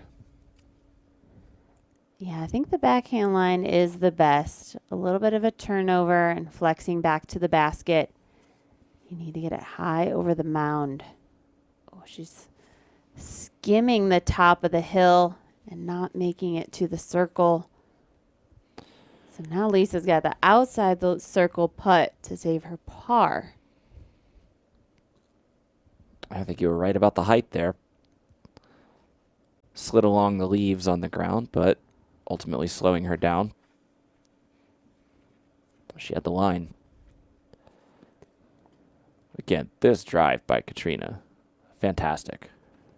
This is huge, and you can see why Paige decided to go for her shot because Kat is in a great spot right here. Still a technical one to get up to the basket.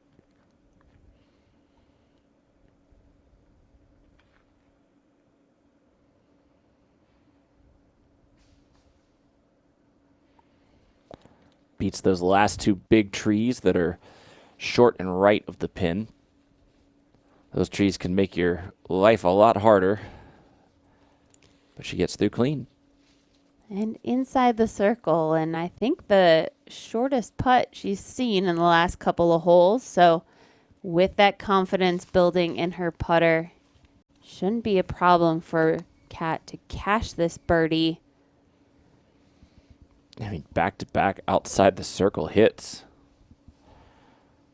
have resulted in two birdies on the previous, number 6 and 7. Here's Paige's third throw.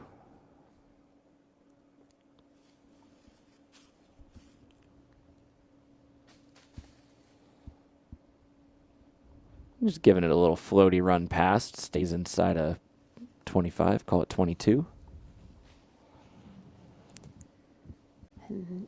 You heard Katrina mention it in her interview. The nerves, the pressure.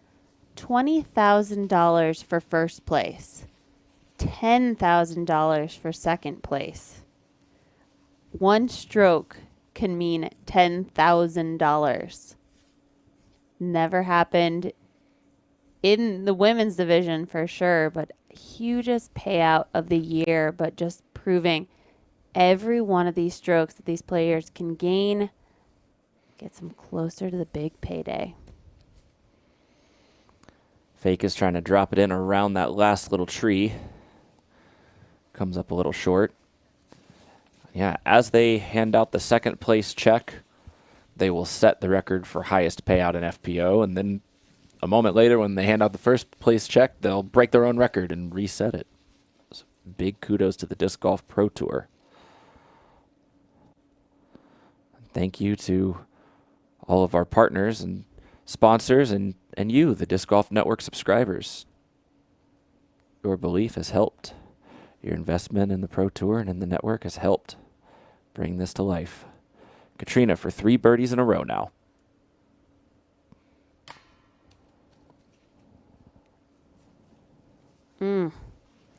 Had a little loft to it, but didn't have the distance to get it up and over the rim.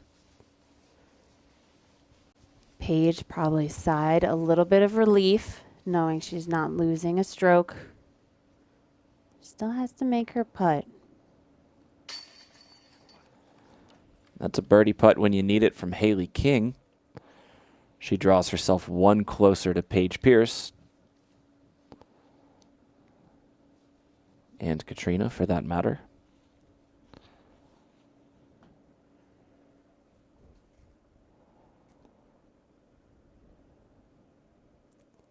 Paige to save par.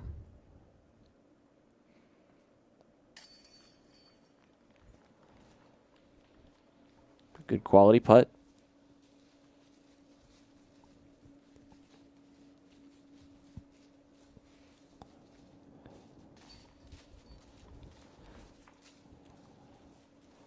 Lisa with a casual tap. And Katrina should be nice and close. Going to see a new player take the box first. It'll be Haley King as they go over to number 9. The FPO division has seen large margins of victory in the past. This year, it's been all Paige Pierce.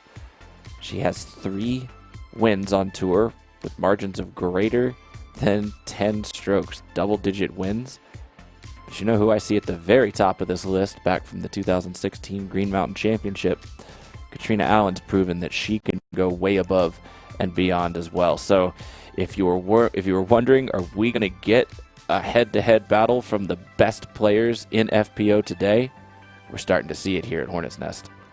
Yeah, and this is a graphic for the men and the women. You can see Paul Macbeth's name down there. He won by 12 strokes at the Ledgestone back in 2016.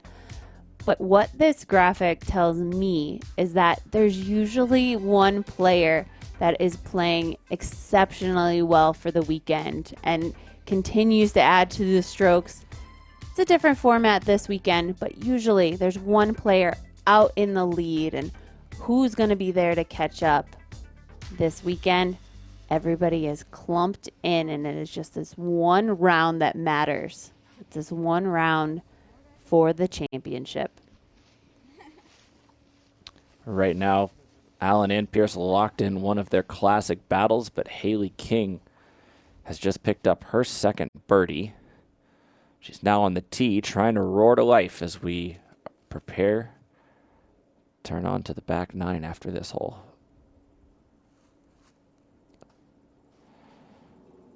And you know it's a good shot when it continues to sail down a fairway and not hit a single tree. Beautiful shot from Haley. They might call that the local gap. But a full flight going to give her an opportunity to get to the pin.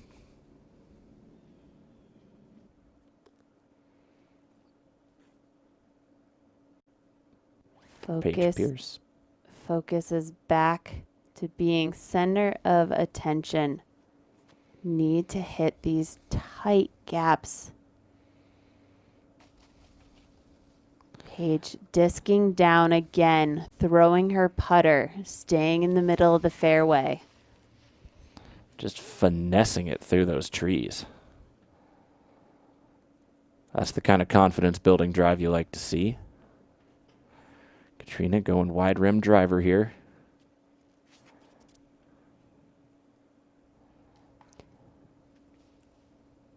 Looking for a hyzer flip, but hits the tree, kicks her on the left-hand side of the fairway.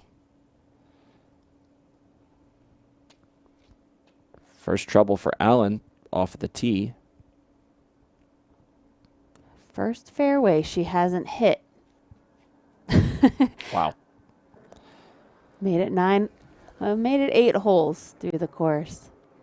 So we got Lisa Fakis here, getting the full flight out of this disc, and that's a great drive from Lisa. There we go.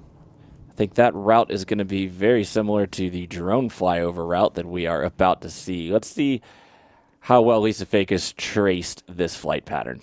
Yeah, exactly. Usually we would look for the flyover to show us the route, but Lisa's shot was the perfect one. You have to hit the gap. And when you see the players choosing the driver, we know they're going to get a good amount of distance all the way through the fairway here. Slight turn at the end as we make our way to the left. We're going to see the basket perched right here. Still a few trees to avoid on your way to the pin. We see putting come into play if they're not able to get it close enough. So this is another par 4. So we're going to see a string of these up until hole 12 with a par 5. So staying down the fairway is important, but if you have the opportunity and you have a clean shot, you should be going for birdie on these par 4s. Big question right now. How clean is Katrina Allen's path out of the woods? Par here would be great. Anytime you find yourself in the woods, you kind of just stop thinking about pushing the birdie. You start thinking about just get the par, don't take the bogey. Don't give up more than you have to. This is one of those shifts. Katrina Allen was in the driver's seat with sitting in the good position on the fairway and seeing what the other players can do to force themselves to get a birdie. Now Kat is in the rough. Paige has the opportunity to put the pressure on.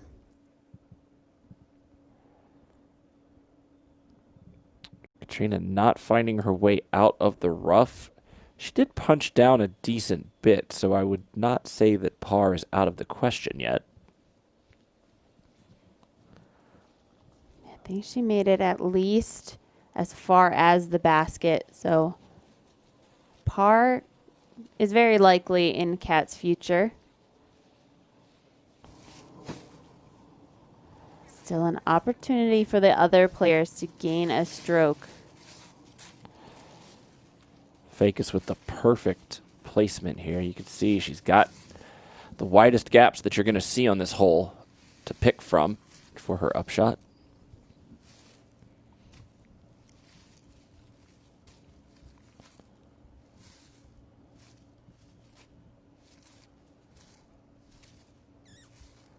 No way to sugarcoat it.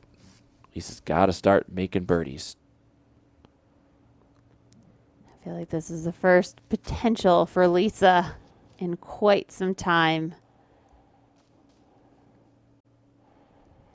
She found herself inside the circle there. She's clean of the obstacles. Short left of the pin. Knocking on the door. See if she can get the putts to fall.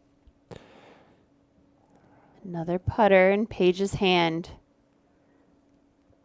Putter drive to the corner and putter approach. Beautiful shot. We see it skip up and then get a little kiss of the DGPT pyramid. That is a momentum changing shot. You mentioned That change was coming in the air. Katrina still in the rough. Paige suddenly underneath the pin with a guaranteed birdie. And if anybody can learn from how Paige just played this hole, think of it. How easy it was for her to throw a putter to the corner, throw a putter yet again. Keep yourself out of trouble. Even though this is a par 4, disking down and being in control of your shots, that's the most important thing.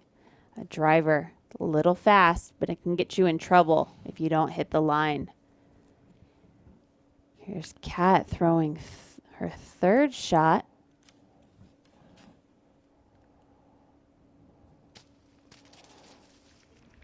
It's a quality recovery shot from Allen there.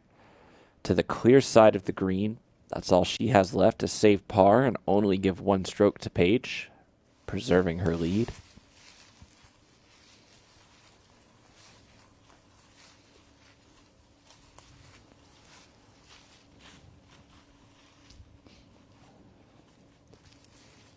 This is Haley's drive. She got a long way up this left side here. She sure did. And look at where the basket is from there. Just punches it out casually with the sidearm. Just a little wrist flick on that sidearm, huh? Exactly. Didn't really need a whole lot of body, just pop it right up. Yeah, that is what's so impressive about Haley's form. She just has those long arms, and she has her timing so under control that even just that little flick, there's so much power behind it because she's got that timing down. Everything comes together on that hit point.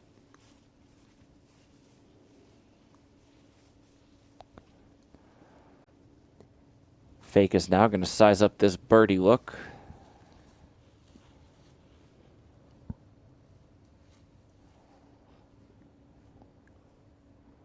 And again, she's got to run for every one of these birdie looks.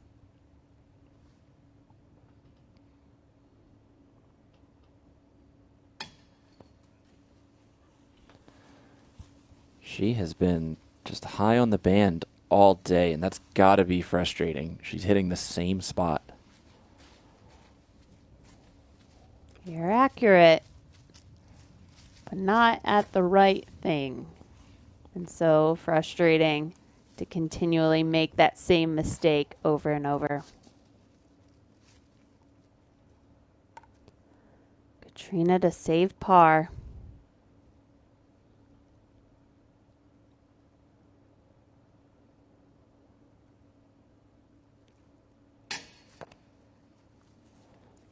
Katrina with the first consequential miss of the day. That's what I was worried about. You know, you never want to see a player miss a putt, but these elevated baskets, it makes that timing of your putt change up because you have to have that high release, as we just saw Haley cash that in. That high release changes your tempo. And as we know, for Kat to succeed, it's all about the timing on her putt. Is she releasing it at the perfect time to get the perfect height? All of a sudden, it's a tie game, and Haley King is only 1 stroke back of that score. 1 down is the mark of your leaders, and I want to hear more about what's happening on the ground, so for that, we'll turn it over to Terry Miller. Thanks, Jamie and Val. Checking in with you at the halfway point here for the final round. A couple things that I want to bring up with you guys and just make a mental note of at least one of them. Let's start with the first one, which is a few moments ago on the tee. There was a clarification on the scorecards. And why I say that is because Haley had inadvertently or accidentally had said to the rest of the group that she took a 4 on the previous hole back there, I should say on hole number 7.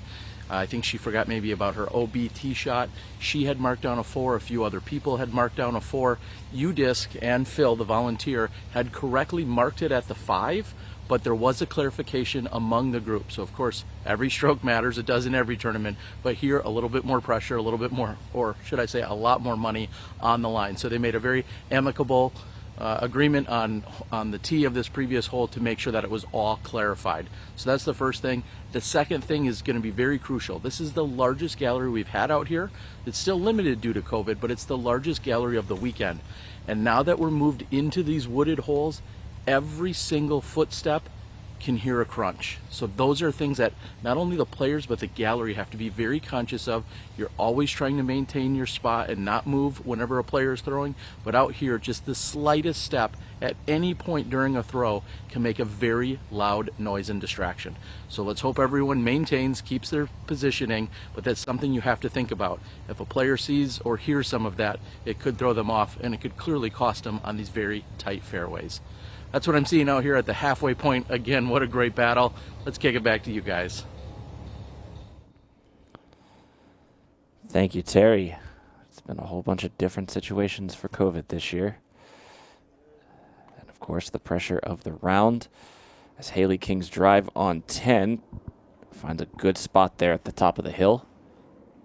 I think this is one of the most difficult tee shots on the course. Starts off with a sharp turn to the right. So Haley's sidearm sets up really nicely to get around the corner and up the hill. Great advantage to have such a nice drive. See Paige here going with the backhand shot. She has to use every part of the fairway to get around the corner.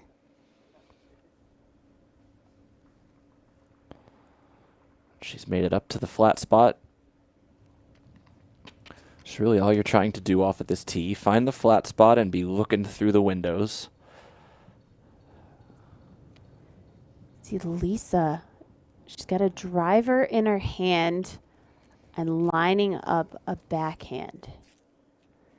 This scares me, Jamie. Really having a lot of power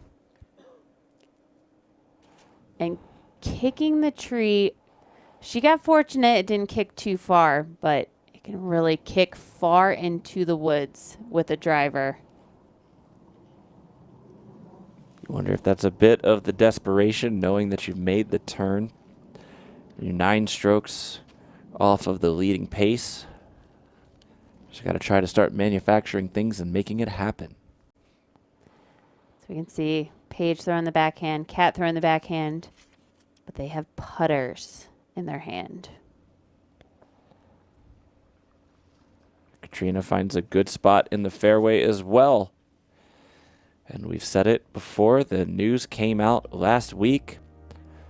We're doing a show with ESPN2. Of course, we love everybody here on the Disc Golf Network, and we thank you so much for your year-long support, but we want to give a little shine to those that may still be buying the basic cable packages. So, November 24th at 8 p.m. Eastern is when you can set your calendars. Let your aunties and your uncles know. Let your grandma know, too. Disc Golf is on the big 4-letter channel. And we will be highlighting the men and the women in this final round. It'll be a different show than we're producing today with the live coverage, but it'll condense all the fun and exciting action that's been happening. One of the great partners, the presenting partner of the Disc Golf Pro Tour Championship, Grip 6. American-made, infinitely adjustable belts that are guaranteed for life. They've been a wonderful partner for the sport of disc golf, and we thank Grip 6 so much for supporting the Disc Golf Pro Tour Championship. Go check one out over at grip6.com.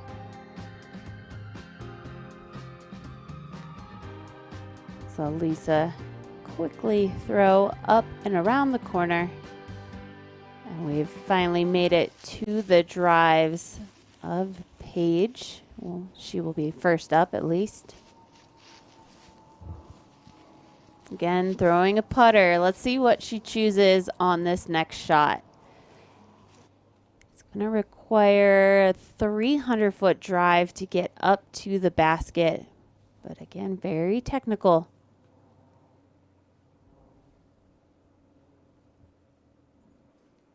You can see how smart Paige is playing today.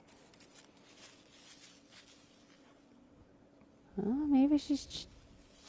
Oh, there we go. She's trying to get the accurate distance. So really trying to dial this shot in.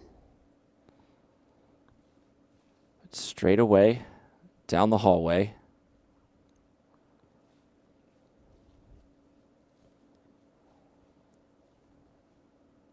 So a standstill shot takes away the thinking of having to deal with footing on a run-up. She's now set in her line, and now she has to just focus on where she wants to throw this shot.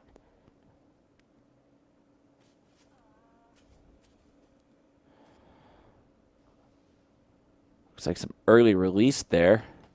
The hillside weight kind of fell down to the right. She threw left, but she got pretty far up there, even though that wasn't the gap she was aiming.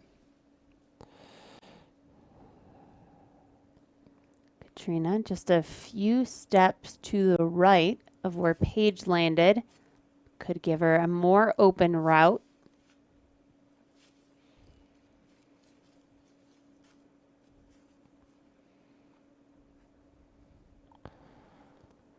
Looking like she's going to do a baby flex sidearm here.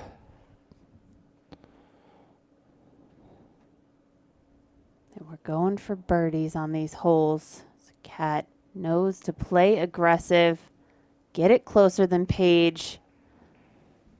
Nice work getting it all the way down there.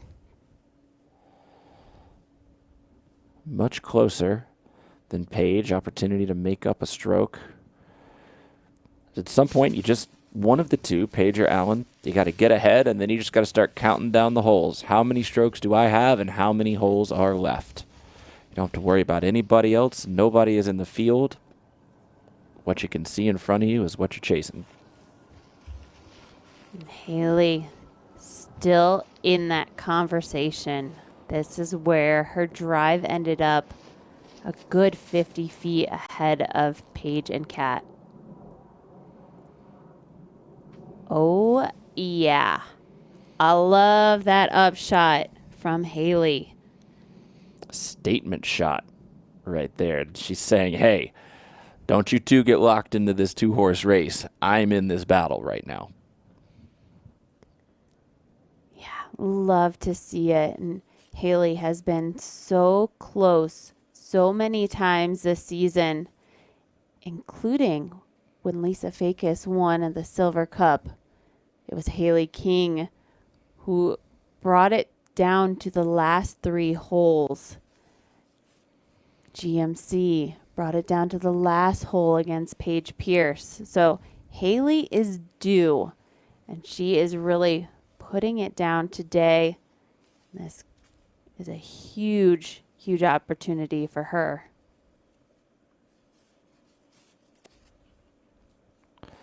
Lisa not comfortable with the shot here. Trying to find the right disc.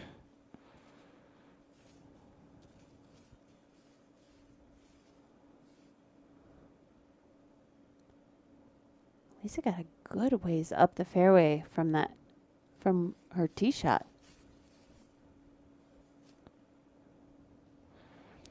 Just pulled that one over a little bit.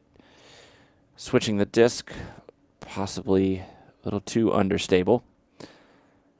Let's see Haley King one more time. You said you liked this upshot here, Val. And this was a great chance for Haley to take advantage of how far that drive went by attacking the pin. Slight hyzer to the basket. Slow speed disc just nestles right there within 10 feet. Haley will be running her 3rd birdie in a row if that putt goes down. Nobody, as of yet, has been able to do that. Paige has a pair of back-to-back birdies on 1 and 2, and then again on 6 and 7. Katrina also got 6 and 7 consecutively. Haley King, 8 and 9 right after that. Paige, long look here.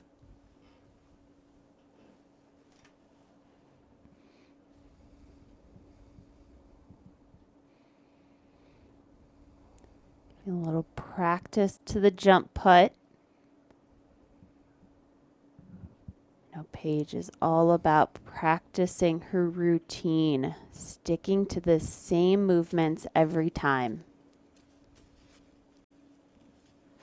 A lot of power behind that putt. She is on the other side and could be another one of those testers coming back to the basket. And we have Lisa here with another large putt.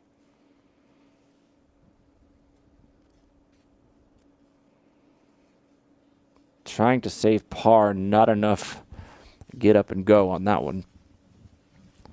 It's going to be another bogey for Fakis.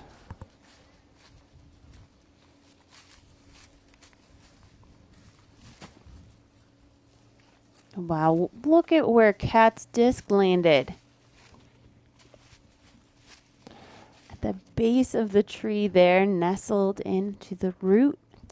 That could be hidden if you didn't know where to look. 25 feet left for Katrina's birdie.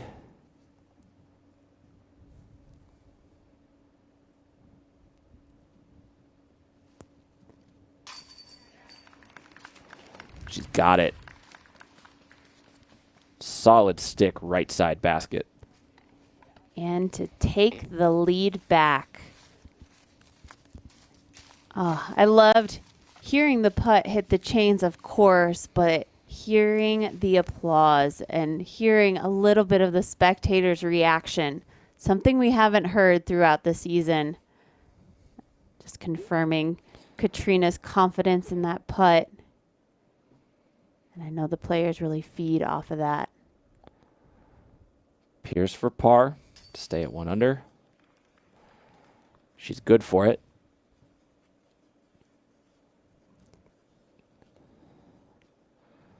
And another birdie here for Haley. Just got to tap it in. As you mentioned, that's 3 in a row for her. She's under par as well. 1 down for King. And a bogey for Lisa Fakis moves her to 9 over par. Just has not quite been her day. Stat comparison, though. Fairway hits, Lisa's actually leading the pack. 9 out of 10. Katrina Allen matching that number. Haley King, on the other hand, getting it done on the putting green. Pierce upshots kept her in it when she seeded a handful of strokes back on the front 9, and she has come roaring back to life. Only 1 stroke separates 3 of the 4 players left in this final round. It is so fun to look at the stats and see how the players got to the scores that they are at right now and how different their games are. Haley King needs to clean it a little bit up on the tee shots, but I think when we head into these next few holes, those technical tee shots, she's really going to focus it in, and that is going to be huge for these players to continue to score well. Here is hole 11, another tight, technical, straight down the middle shot. If you are off the fairway, you're likely pitching back into the fairway on your next shot. So losing a stroke if you're not on target. You can see a few trees are sprinkled here in the middle. So players have to weave in and out, and we make our way to the left-hand side, finding the basket way down there. Over 500 feet. Haley King's got a good drive down. Hits the gap. We saw this disc in Katrina's hand back on 9. That was her only fairway miss.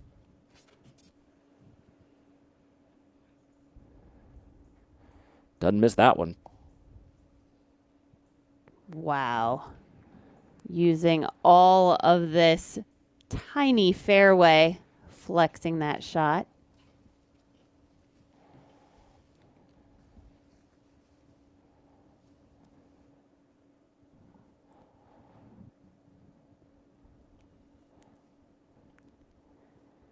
Here's Paige. Cat has set the pace. Big drive off the tee. Paige needs to match it.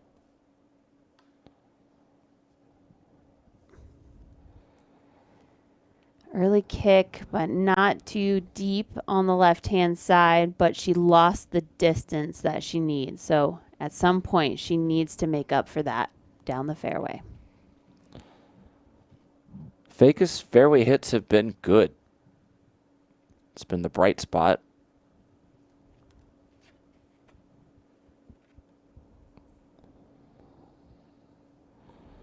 It's another good one. She gets down to the initial gap.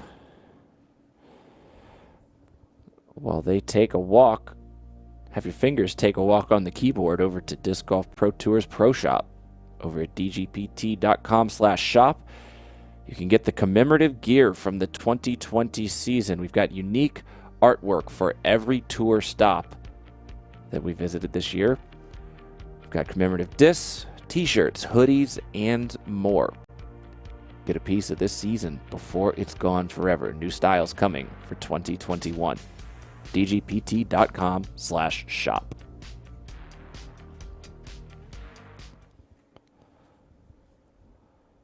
And one of the most interesting disc golf seasons that we've ever seen.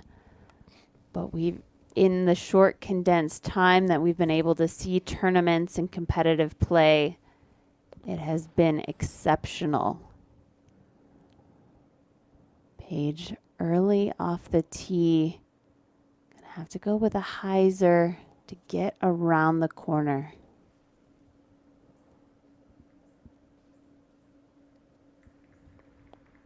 She gets decently full flight out of it. We're looking at par at best. So again, Katrina in the driver's seat, Haley in the driver's seat with these huge drives off the tee. Well, she's managing her risk here. What we've seen out of Paige in the last handful of holes or so, maybe except for the forced shot on 8, you're seeing when she's in position, being aggressive, going for the pin. When she gets out of position, disking down, especially in the wooded par 4 nature of part of this course, and just playing patient, taking the pars. Hole 4 was the last time she's bogeyed. All of a sudden, though Katrina does have a one-stroke advantage, Katrina has bogeyed twice. Hole 5 and then again on hole 9. So as the momentum continues to go back and forth, keep an eye on who's playing hot in the recent few holes. And woods golf really makes a player more patient. You can't force things to happen. If you're out of position, you have to deal with that shot. You have to understand that maybe you can't get to the basket and a layup is a better choice. And it takes some time to learn that. But it takes some time to learn to throw a forehand like that, too. Yes, it does. Beautiful shot from Lisa.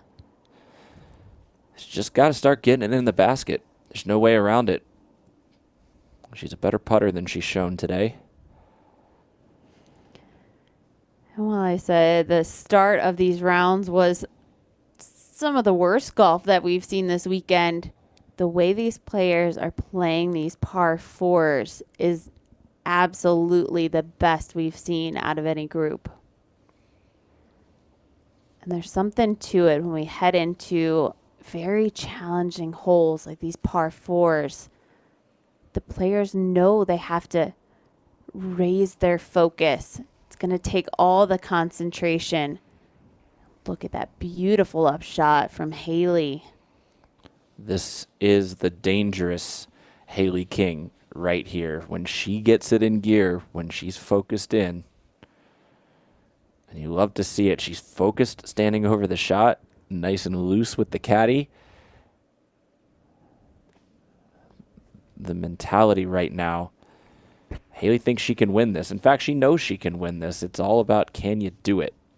Meanwhile, Katrina Allen, nice and snug, close for birdie.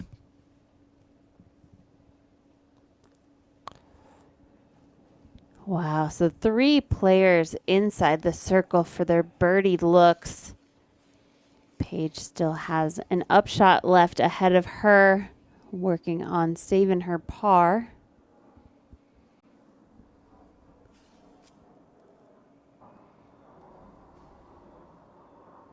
Ooh. And gets hung up by that last tree inside the circle, but a little something to think about on her putt. Yeah, depending on where she is behind that very large tree, things could get more difficult for her to save this par.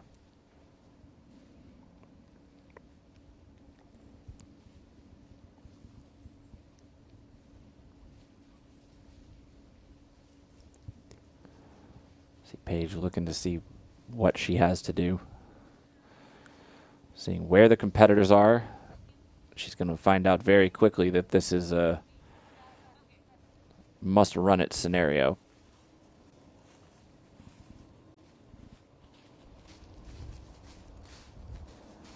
All right, first up, we're going to have Lisa. Has yet to birdie today's round. It's her first great chance to do it.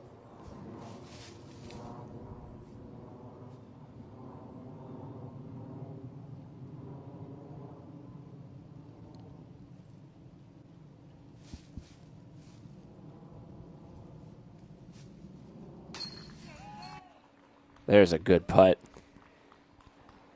Great height on that one and good adjustment from the previous missed putts that we've seen. Just a little high.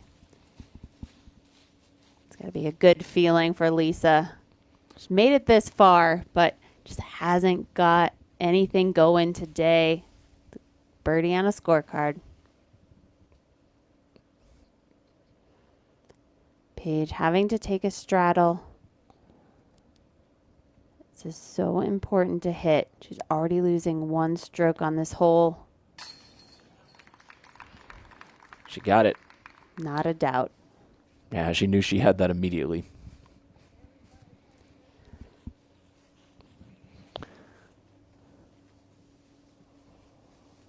With two nice up shots, we're going to have Haley up first, tapping in for the birdie.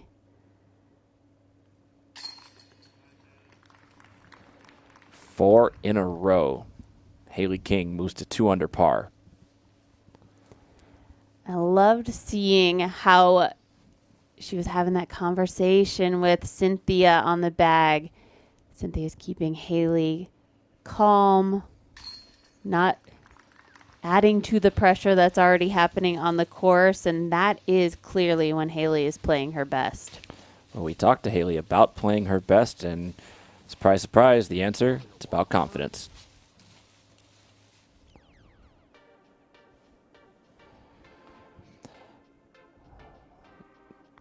So back at Silver Cup, that one's on me, folks. We're going to talk about Haley fighting for the Silver Cup here. She threw it out of bounds, couldn't get the putt to go. It's just been a bunch of close calls. The Green Mountain Championship. So many birdie opportunities for Haley. She did such a great job to get herself in contention. You can see her right there. Just, it's the pain of learning those lessons when you're going against the greatest players to do it. Exactly. And Haley does play her best. When she's playing good, she stays on that routine, that momentum. She feeds on it. But it is when she gets those close calls or those bad breaks, they tend to weigh on her. And I feel like that is the only thing that is holding her back from true success. Let's continue to see Haley rack up these birdies, looking confident on drives. She is right there in a hunt, one stroke behind Katrina. Oh, there's another key to success. You got to have a fur caddy. Little puppy love.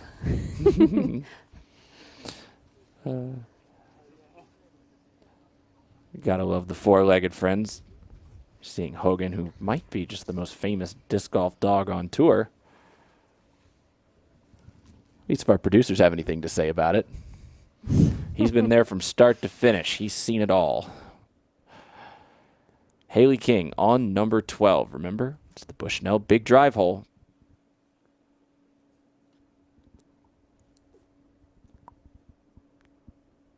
Haley punching it out there on the right-hand side. She's going to be tight on that side, so we'll see if she has the chance to get around the corner on this dogleg hole, or if she's going to choose to lay up to the corner.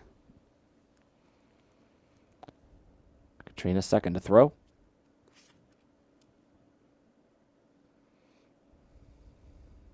Going wide, keeping it on hyzer. It's a placement shot there for Kat. Throwing the hyzer, just bringing it back to the center. If she was going for it, we'd see that hyzer flip that we know Katrina's so good at. But a placement shot, setting her up for her next one. Fakis is thinking about it.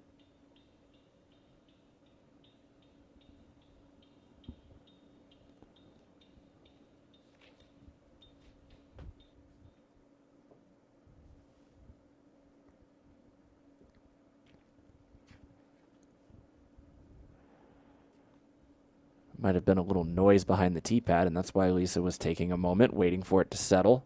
But you could see very locked in on her face, and she puts a drive out in the fairway. And Terry mentioned it. It is quiet out here. This is the only card on the course. So every little noise can be a distraction to the players. We know Paige is looking to go big here, and she can get up to that corner. This is a good hole that, with Paige's distance, she could eagle it. She has gone big. This has distance. Can it curve back in just a little bit? And I think she's done enough there. And that was a good sign, seeing it on that downhill slope. So she's getting closer to that corner. But let's take a look at this hole. The most wide open fairway we have on this entire course. There's no out of bounds, but the trees do line either side of this hole. This is that big drive that the players are going for, and those gas line posts are a good marker to see what the corner looks like. We turn this right-hand corner dog leg and make our way down this tunnel. So we get back into the woods here on the second shot. We've seen some players really put a move on it to get down into the corner. Then they'll have a pitch up for an easy birdie. But with a drive like we just saw out of Paige, we might see an eagle today. Saw a great shot yesterday by Katrina. It made our OTB shot of the day. It's that big Annie, which is what's going to be needed if you want to get yourself down there to look for that eagle. And boy, would we love to see it. Just a reminder, the scores are still tight. Katrina holding a one-stroke advantage over Haley King. Paige Pierce left out of the star frame on the previous hole. She falls to 2 back of the lead. And Lisa Fakis getting her first birdie on the 11th.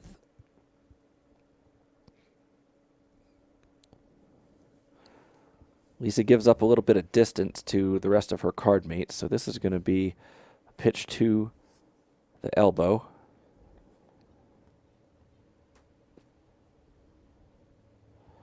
She played it very nicely there.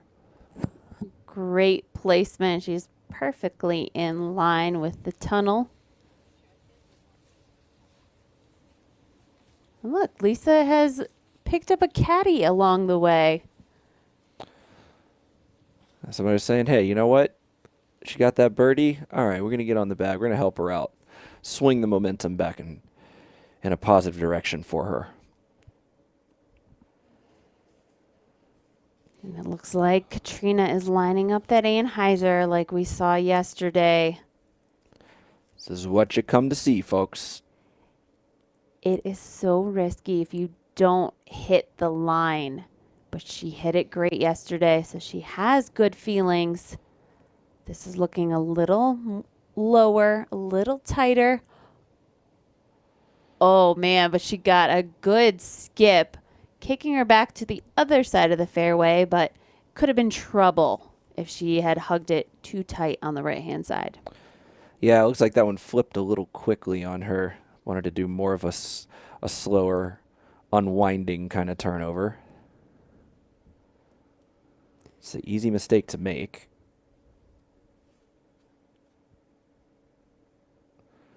Haley, this should just pitch to the mouth. Nice placement. The momentum that Haley King has brought since hole 8 is starting to change how this round looks. And there's something in Haley's game as well where when she's playing well, she just wants to continue to show off in a good way. She's still out there as this young player on tour looking to prove herself, and making shots like that look so effortless. An effortless 449 feet for Paige Pierce on that distance shot. You know that was not a full-on blast. That was a powerful placement shot, let's say, and she can get 450 with ease.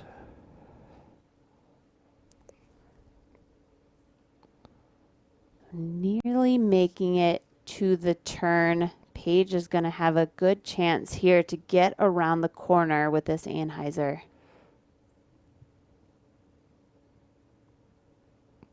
Got great height on it. Can it weave through the trees? Gets way down there. Way down there. She might even be in as far as circle 2. She was a half degree off from basing that shot. That is a scary shot in Paige Pierce's hands. The eagle attempt, better not count her out.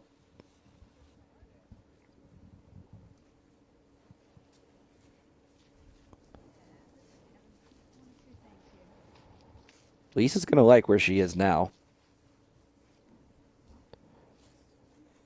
Birdie very much in the picture.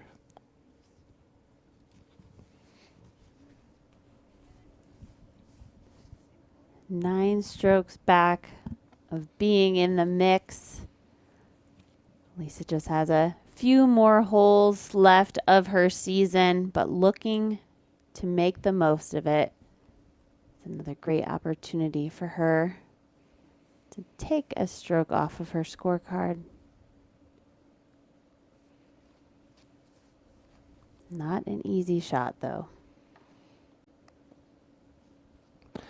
On trying the gentle hyzer flip, just drifts into the right side tree. Up and down for par. Next on Lisa's plate.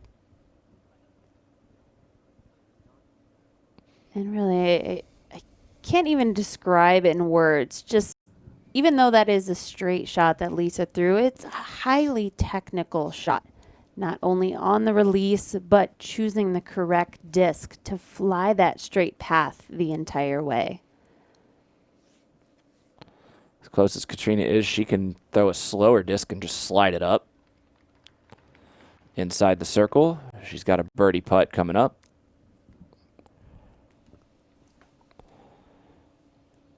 Now Haley with just a chip left. Uh-oh. Oh. Just weak-armed it a little.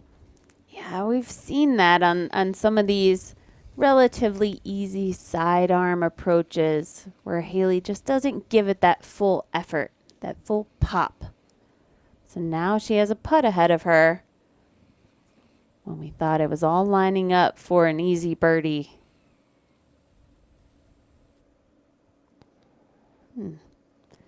She's shrugging her shoulders a little bit, rolling those shoulders. So it might be feeling a little pain after all this golf in the 2020 season. Yeah, something to watch for. Ficus has guaranteed her par with that upshot. Only 6 more holes left in the entire season after this, so you know Haley's just going to try to grit it out, get to the finish line. She could very well be the champion of this event Paige Pierce would like to have something to say about that. She's lining up. Well, this is technically for eagle. Question is, how clean is this look? You see her going to the knee in there to find the mark. I know Paige is gonna get in there and try and get as comfortable a footing as she can because she is running at this. This is going to be tough. I mean, she's 55, 60 feet here. Locking out the lower body like that. It might be just a sidearm run at it. She was thinking about it for a moment. Ooh, yeah. She's not looking set. So this just needs to get up underneath the basket. It's a good bid. The comebacker for birdie stays inside of 15 feet. It's just a frustrating thing when you're in the woods like this and you're trying to make these shots happen. Just needed a few more feet to the right and think of the opportunity she would have, but you got to make it happen from wherever you land, and this is where Haley's third shot landed, and this is her for birdie.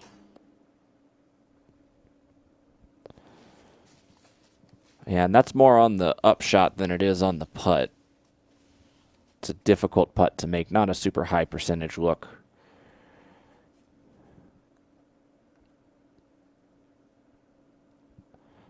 Katrina now to pull two clear of Haley.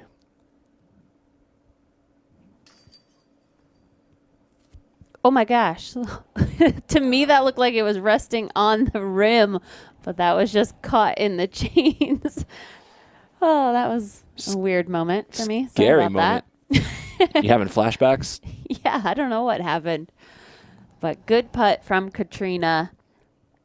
We'll have Paige putting for birdie as well.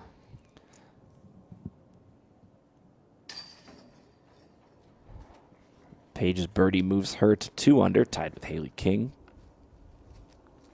So now a first glimpse of maybe a little doubt in Haley's game. Let's just keep an eye on that. Hopefully it doesn't continue to build.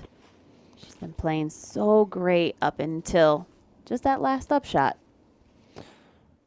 Hole 12 is done. 13. It's attackable, but also very dangerous. Laying out at 360 feet for the FPO. What do you like about this route? Yeah, this is a hole that players can find themselves getting into trouble. Again, so important to have a great tee shot. You have to throw it with nice height to make sure that you're riding up high on this hillside and let the disc do the work as it filters down to the basket. Slight slope where the basket is, but players should be able to attack it for birdie. And before they get to play it, let's check in with our very own Terry Miller.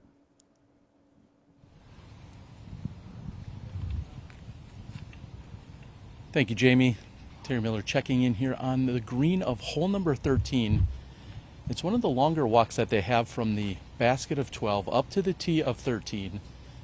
And as they're making that transition, I want to quickly recap what we've seen over the last 2 days.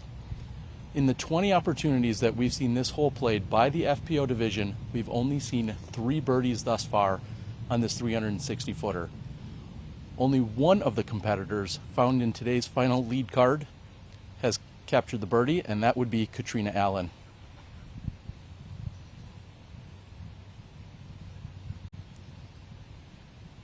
Here on the green, it's also very calm, where this is one of the more wooded holes. We see both 13 and 14, along with hole number 16, some very tight wooded gaps off the tee. And this is a slightly shorter position than what we see in the afternoon round on the FPO side. Correction, on the MPO side.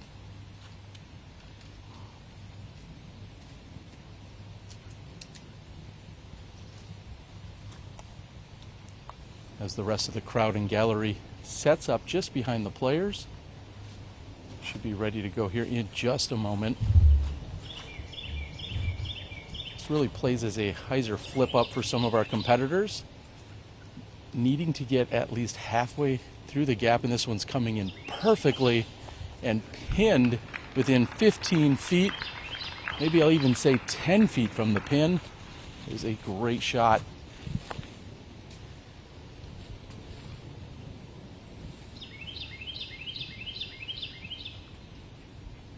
Paige Pierce here on the tee.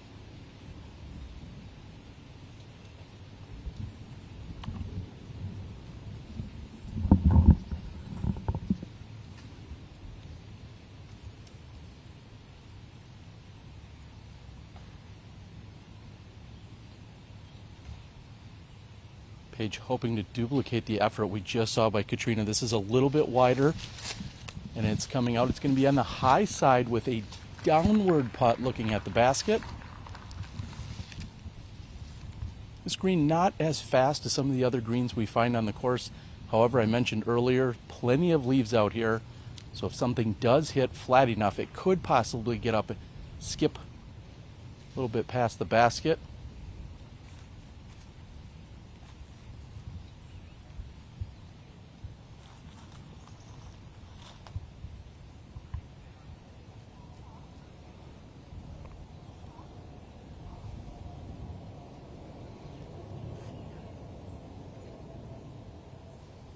After some deliberation, we're seeing Lisa Fakis pick her line. I like it. It just needs to get a little bit of a skip. It does. And about the same distance as we saw from Katrina Allen, she'll have a short uphill putt inside 15 feet. Let's send it back to you guys in Bend. Thank you, Terry. Wow. The rise and fall. The saga continues. Katrina Allen with a two-stroke lead and looking dangerous after that drive. Oh my gosh. She set the bar with that incredible drive within 5 feet of the basket. Paige matched it nicely, but I'm watching Haley's reaction to the drive that she just had. Just a little disappointed. I mean, this is a great chance to make a birdie, and now there's potential that bogey could happen for Haley. So right in the mix, but you cannot have errors like this. Let's see how bad it is. You can see her there in the red shirt, disappearing back into the woods here.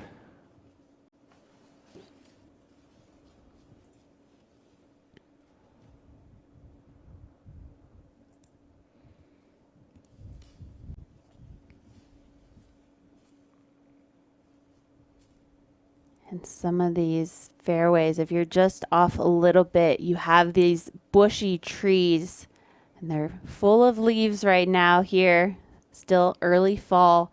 So it's not easy to find an obvious gap or an obvious line to hit. And Haley probably can't even see the basket.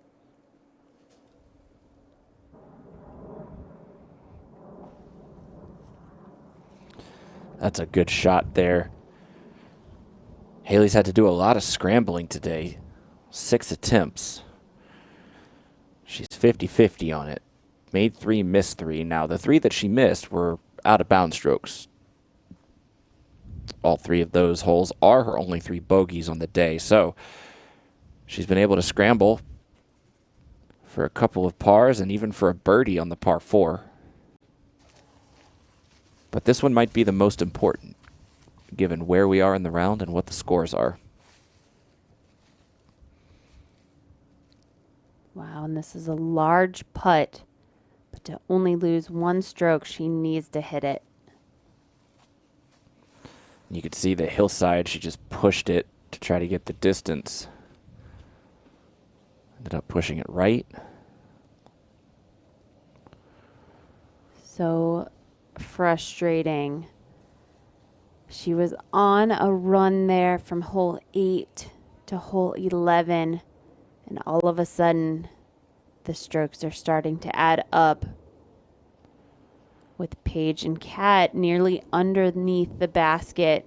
It's going to be a 2-stroke swing. We'll see who wants to take those strokes. Paige is up first.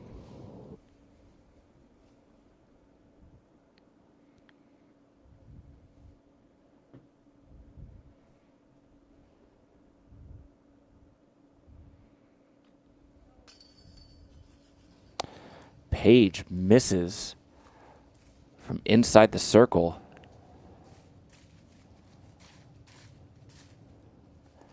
Katrina Allen getting a freebie right there.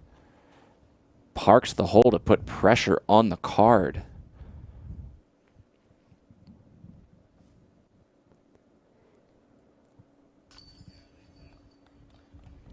Fakis has the birdie. 2 in the last 3 holes. Good turnaround for Lisa. I'm feeling the nerves, Jamie. Kat is taking a little pressure off of herself with this putt right here. But now, as the holes are running out, every putt is important, and that one just stays in the cage there. Needing every inch of the basket. Lisa and Katrina having a laugh about it. And maybe just laughing off the nerves because that was a close call. But Kat gets the solo birdie while Haley taps in her bogey. Well, the drive is what put pressure on the rest of the card. That gives her a 4-stroke advantage over Haley King and a 3-stroke advantage now over Paige Pierce. Let's roll that Zuka replay back one more time and see what could be a game-breaking moment here. And this is so huge, especially on a hole where the players can reach the basket from the tee. Kat just nestles that drive right underneath, making it easy for the birdie.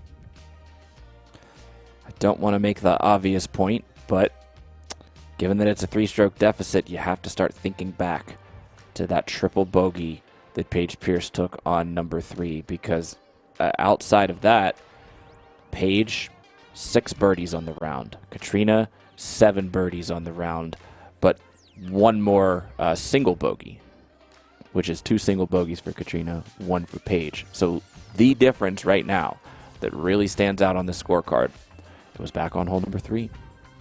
Wow, yeah. And really, the problems came hole 3 through 5 for the group, but everyone else, they've been able to bring it back to life. And it all comes down to the drives, especially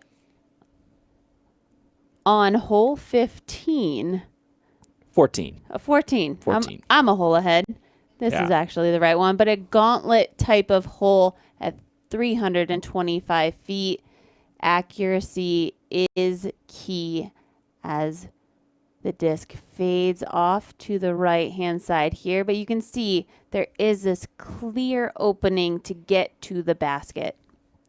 Yeah, it wasn't enough that number 15 had to be called the gauntlet because of the gap you have to hit. They went and added this hole, new to the layout this year, and it does feel like 2 holes in a row of a gauntlet. This can be the dream crusher. We've seen many rounds made and broken during this format off of this very tee. Katrina Allen's lead is 3. She takes the box.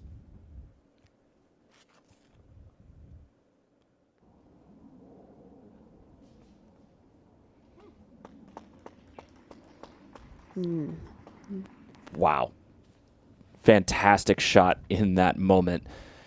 Katrina is going for the killing stroke right now. She's going to try to close this out in the next couple of holes. Have 4 more drives like that, and this win is hers. She keeps driving the disc like that. Nobody's going to be able to get close to her.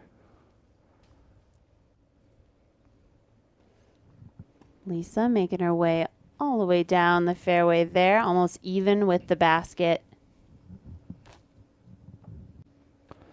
Really starting to feel like it's not desperation mode for Paige right now, but a 2-stroke lead, far more comfortable given the layout of the next holes they're going to play. With Katrina threatening for yet another birdie, pressure is on.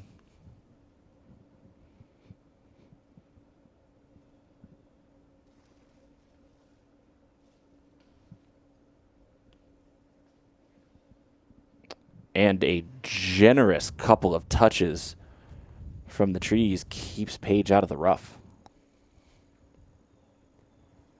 And stepping up on the tee for both Haley and Paige, they have to shoot perfect. So there's making this tension out of every one of their shots. Good shot from Haley. Gets the unfortunate roll back for a more added distance on that putt. Haley King looking like she's going to take a stroke from Paige Pierce and try to move into position once again. Even though she stumbled on the last 2 holes after a great set of birdie runs, King refusing to be put out of this quite yet. That's a great drive in a moment where you needed to have it. And there were certain tournaments in this season where if Paige were stepping up to this big putt like this, there'd be a high percentage that it's going to go in. But today, and even looking back on yesterday's round, it's just not looking in that way of Paige. She's not looking like that confident, outside the circle chance putter. But we know she's going to give it a heck of a run. But possibility to lose a stroke to Haley and Kat as they're inside the circle. Paige has played relatively patient, managed her risk since getting burned early. But we're going to need to see a little bit more of the fierce mode activated if she wants to take this thing down.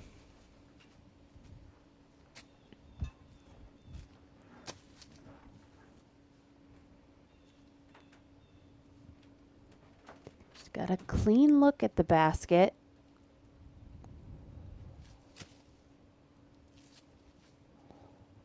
Ooh. The ceiling's there. She's going to try to go inside of the big tree that's got the patch of sunlight on it. If she can fly it right by that sunny patch, she's got a decent chance.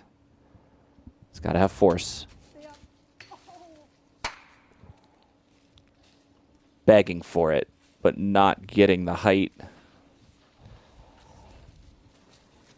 She knows exactly how important that was. As improbable of a birdie as that was, that's the fierce mode that we've seen kick on so many times throughout this season. It could still happen, but it's starting to, the holes are starting to run out. Yeah, and Paige knows exactly what the situation is. She knows she's falling back after seeing Katrina just go on this run of birdies, and then having another chance here.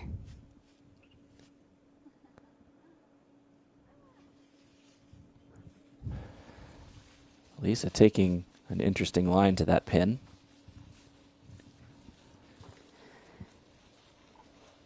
So Katrina, she's on the edge of the circle, so she's not inside. This is not a gimme for her.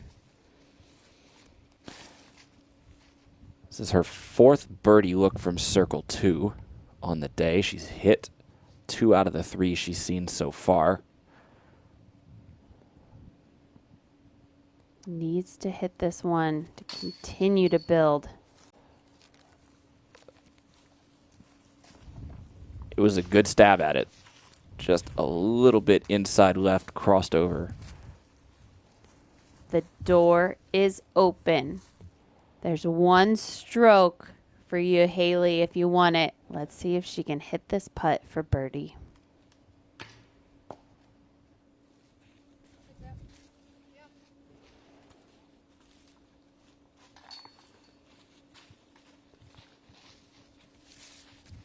It's kind of been the story of Haley King's season. Put herself in position. The window cracks open. And it's like a gut punch when you miss an opportunity like that. Well, Haley King's situation now. She's got 4 more holes to play, as do the rest of her card mates, of course. But with 4 holes to play, Katrina leads Haley by 4, Paige by 3, And there were a lot of scenarios from moment to moment right there on that 14th green that really could have changed things. Katrina could have almost put things away. Paige and Haley really could have gotten a crucial stroke in the fight to get back. But we'll have to go over to the gauntlet to see what happens next. While they're making that walk, I wanted to ask you the question at home. How many people do you think play the sport of disc golf regularly? In the country, in our country, in the U.S., around the world maybe. Well, you can help UDisc find out. All you have to do is give an hour of your time at your local course this week. If you want to find out more about this, head on over to udisc.com/count. UDisc leads our sport in stats on the course, and now going to continue to build those stats with how many players we have. Katrina goes for the gauntlet, hits the main gap, but the last tree catches her. She fought her way, almost nearly making it out of the opening. I think that was huge, but she also gave up the chance to birdie. So now Paige and Haley have a chance to get a stroke on her. But look at how tight this tunnel is that the players have to hit. And Lisa actually hit the Mando tree. So she's going to have to kind of reverse and rewind to get back into the fairway. Yeah, cutting over to the left there is brutal. You have to still get back around the Mando. Paige, it's very simple. Hit the gap. Give yourself a look.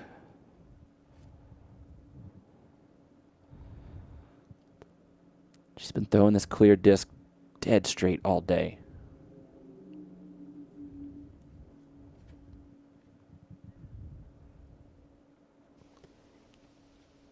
There it is, stepping up to the plate when she needed it most. It takes such experience to be able to calm the nerves and focus at the task at hand. It's a high release for Haley. Oh, look at this redirect. Look at that redirect. Haley King still alive. Wow. I think she turned away before she saw how that finished, but that was a great chance for it to continue to fly, and I was maybe thinking it was going to hit the chains for a second. But Haley's inside the circle, Paige is inside the circle, and Kat still has an upshot ahead of her. And Lisa Fakis still continues to have the most work to do of the group.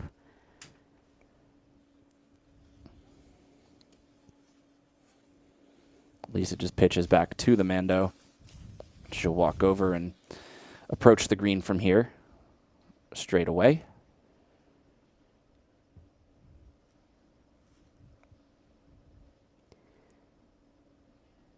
So you almost want to miss, well, you almost want to miss the Mando. Then you would get to take it from the drop zone position that we see with those orange stakes there. Lisa's now slightly off the path of the tunnel. So this is not an easy third shot.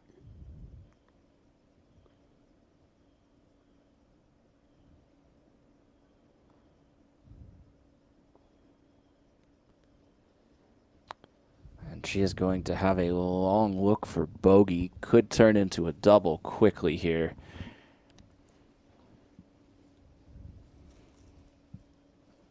Seeing Katrina walking down this fairway. Just a few throws left, but she needs to make sure she's executing each one as best as she can. Even this upshot here, it's not an easy one. We add some pressure onto it. Gonna make it even more difficult.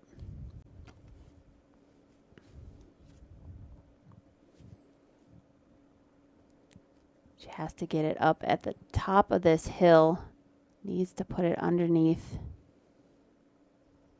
That's a good one. Nicely done. Her upshot game on point. It's no problem for Katrina to take the par here. Especially because Pierce and King, we're plotting the opportunities for birdie, but far from guaranteed are either of these two putts coming up. It's do or die time. You know, there was the opportunity on the 13th, then again on the 14th. If you let 3 holes in a row slip away, you're making it so much easier for Katrina as she gets on 2 very tough tee shots coming up on 16, 17.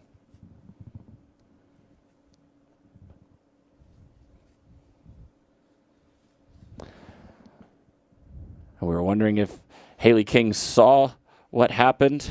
She did. She walked away.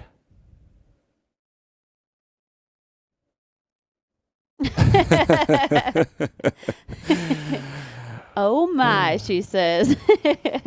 And there was a solid applause from the spectators. This is where the drive ended up. There it is. That a way to capitalize. If a hole named the Gauntlet is that nice to you, pay it back by hitting the putt.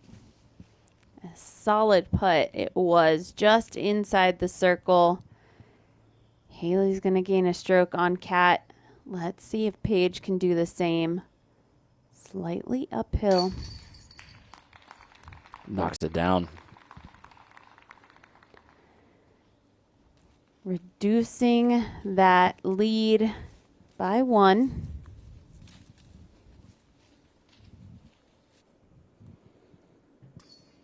Felt like Katrina shut the door on the last hole, just forgot to lock it. Paige Pierce and Haley King barged back in.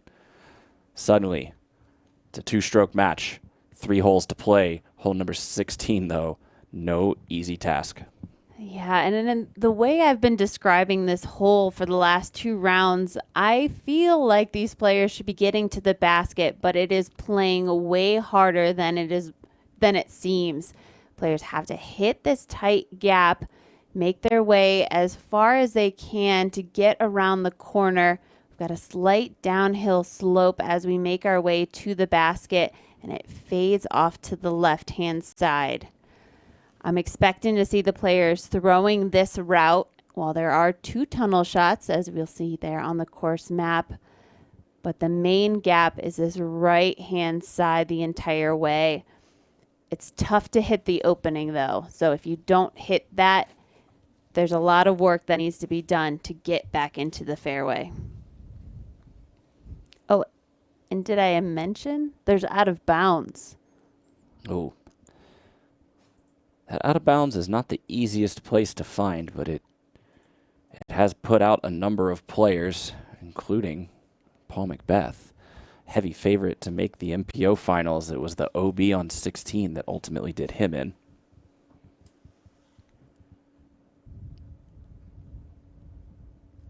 Pierce, she really trusts this disc today.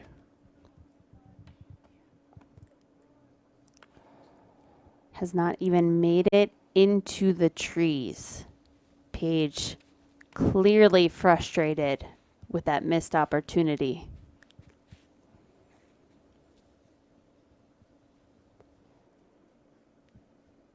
Haley just 1 stroke back of Paige.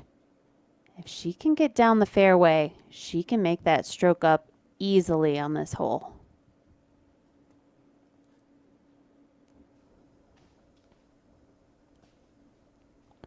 Oh, wow. That is one of the best drives I've seen this weekend from the division. She's just inside circle 2 and might have that look at a birdie that I've been waiting for. Let's see how Katrina responds.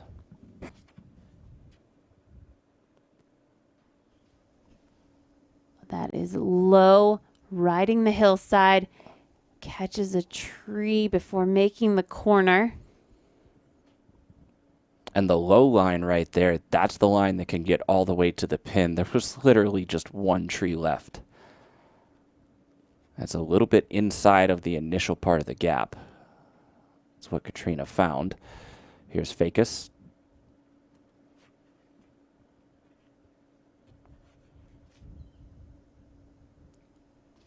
Oh, that's a nice shot. Gonna be just short of where Haley's ended up.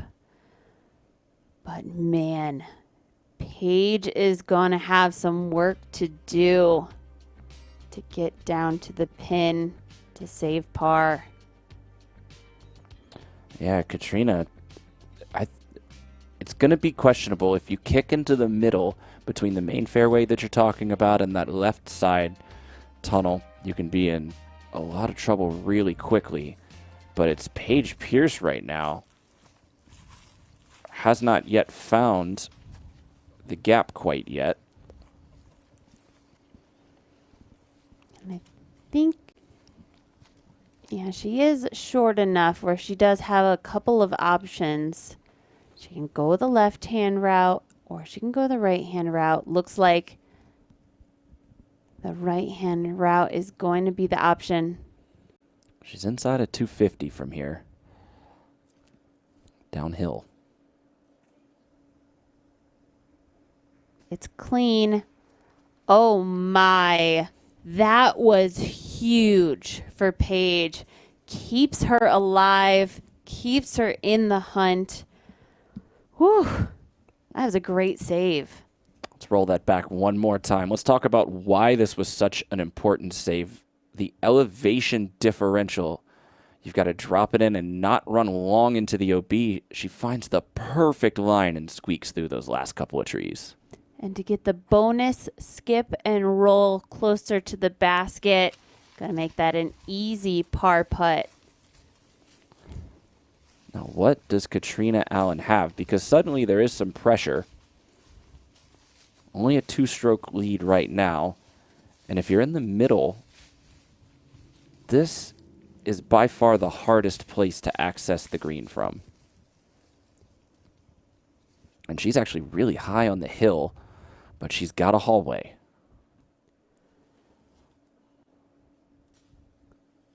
Oh no. She's getting a roll, but it's not going to get her far enough. Wow. Chess match right now. Paige looking in a bad spot. Katrina looking to have the advantage. Paige parks it on her second shot. Now Katrina's in trouble. All of a sudden, looks like Paige could gain a stroke on Kat on this hole. I'm telling you, the door was shut. Only the night lights were on in the house, and Paige Pierce kicked the door back in all of a sudden.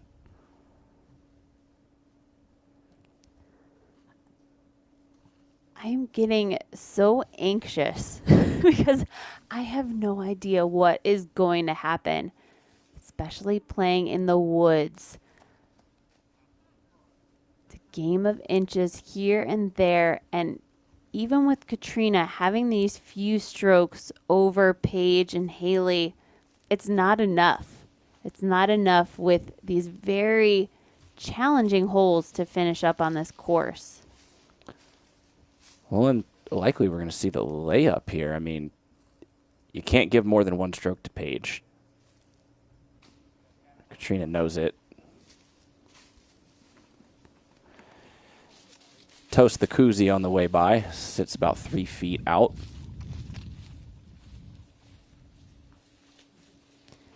And I'm even thinking in my head, Paige right now 2 strokes back of Kat before finishing this hole.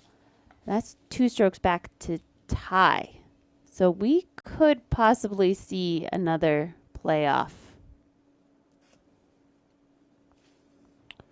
Haley wants to try to be a part of that, but she's going to remain at 2 under par.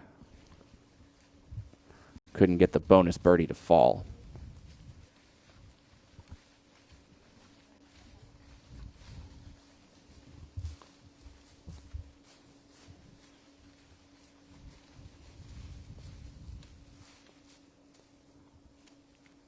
To bring it back to within 1 stroke, Paige needs to hit this putt for par.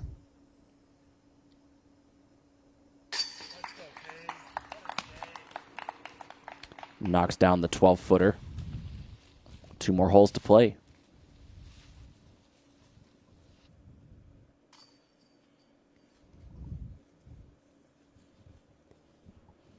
Par is going to be the best score on this hole yet again today. No birdies this weekend. Katrina Allen, unfortunately, taking the bogey. She now has as many over par strokes as Paige Pierce does. Excuse me, 1 shy. Katrina has 3 over par strokes now. But if history tells us anything, it is that Katrina Allen is going to have confidence going into the final 2 holes, because it was this very course last year that netted her the Pro Tour Championship. On 14, hits the big uphill. That's 13 for us this year. Hole 6, just like she did this year, drops that hyzer in ever so nicely. Basket was elevated back in 2019. And on 13, they had a shorter pin. Just left, right, and center. Picking apart these fairways and finding a way to tap in on the first hole and the final playoff hole. Final hole of the season. Battle with Sarah Hokum came down to a tie, and it took 1 extra to decide. Kat was just looking so confident during those rounds last year, and that really was a great way to cap off the season, and it's looking very similar with that confidence in today's round. Putting together, she's sitting at 4 under. This is the best round that we've seen out on this course in the last couple of years, and this could be another chance for her to redeem herself for the season and finish it off with a bang. But Paige Pierce could be that person standing in the way. Remember what Haley King said.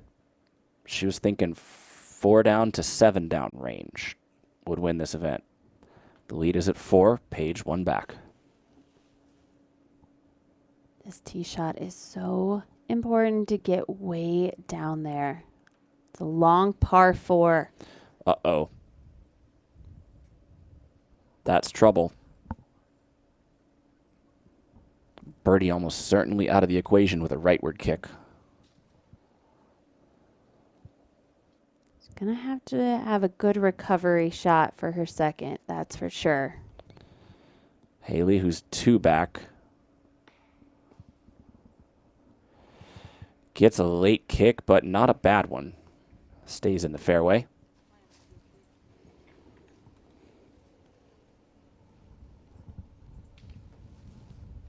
Katrina waiting patiently. Last on the box.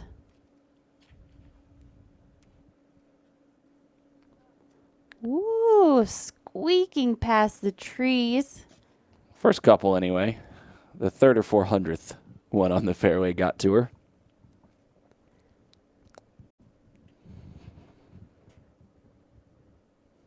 Katrina Allen to get back on track after that bogey. We're going to need to see a big drive, and hits early. Gets a good kick off to the right. Oh, she knew the pressure was building. Oh, look, she's led the trio that's in contention right now in fairway hits. She does technically get a fairway hit from that, but the distance that she's conceding to Haley King just, again, changes the complexion of this round. I mean, you've got to look at Haley King's Circle 1 putting, but you got to look at Katrina's Circle 2 putting. The absolute best she's going to do is get outside Circle 2, and that would still be an incredible throw. I mean, I hope they can prove me wrong here, but Katrina and Paige, it's going to be really tough to birdie this hole from where they are.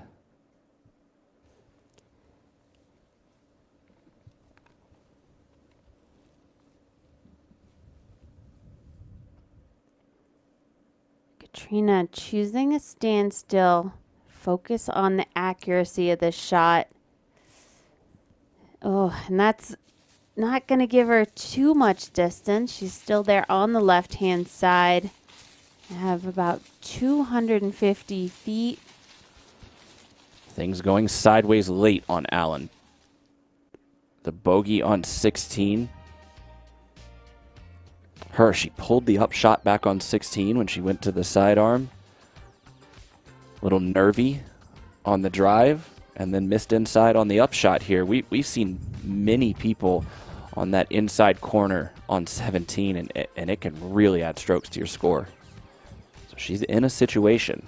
There's no doubt about it. Now we got to see what Paige's situation is. Exactly. She's on the right-hand side, and we're going to see her. She's trying to look for the gap, but she has made it up to the corner. So now she's looking straight down the second part of this hole.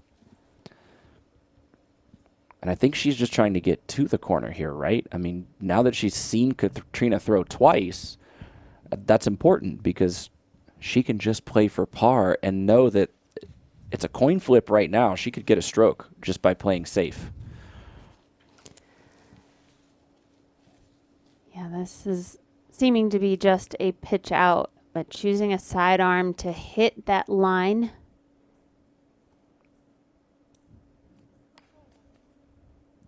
No way, Jamie. That's like it's a smack in the face. She's got her eyes on the prize, knowing what she has to do. Katrina gave her that glimmer of hope, and then hitting the tree in front of you. You hate to see it.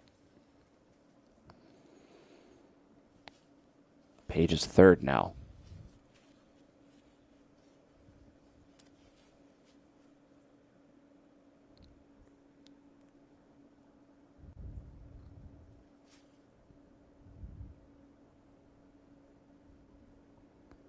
And she does not make it up to the rise. Paige Pierce going to be throwing 4. That's bogey at best, and it's not an easy upshot from there. The big winner right now, Haley King. How crucial does that drive look at this moment? Great opportunity for Haley all of a sudden. I mean, Paige and Kat, they didn't have great drives, but their second shots were almost even worse. So Haley, we can see opportunity right now. Can she step up to the plate? This is just really getting passed around. Who wants to win this thing? $20,000 on the line. The title of Disc Golf Pro Tour champion for 2020 to go along with that. We know it's not going to be Lisa Fakis, but it was a commendable effort for her to get to where she got. The round went sideways almost immediately on her, and she did try to fight back. You can't take anything away from the effort. But it's not going to be Lisa's weekend. It could finally be Haley's. This shot, so very important right now. If she can get to the green and at least threaten for the birdie, the pressure that she's going to put on the world champions that are currently ahead of her, it is world championship level, frankly. Go for the gold, Haley. I feel like right now you have to give it everything that you've got. We're running out of time. We're running out of holes. This is the perfect chance for her to make something happen. She's got a tough gap to do it. The aggressive play is exactly what she's looking at. Big, arcing forehand.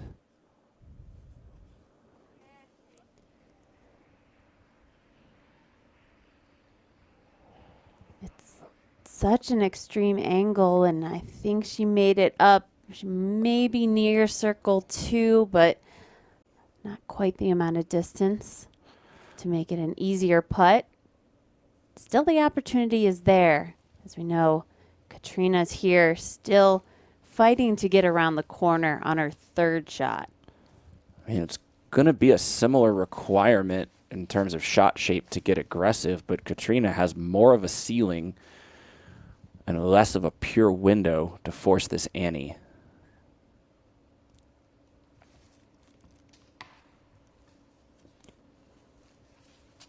And it kicks back down to the corner.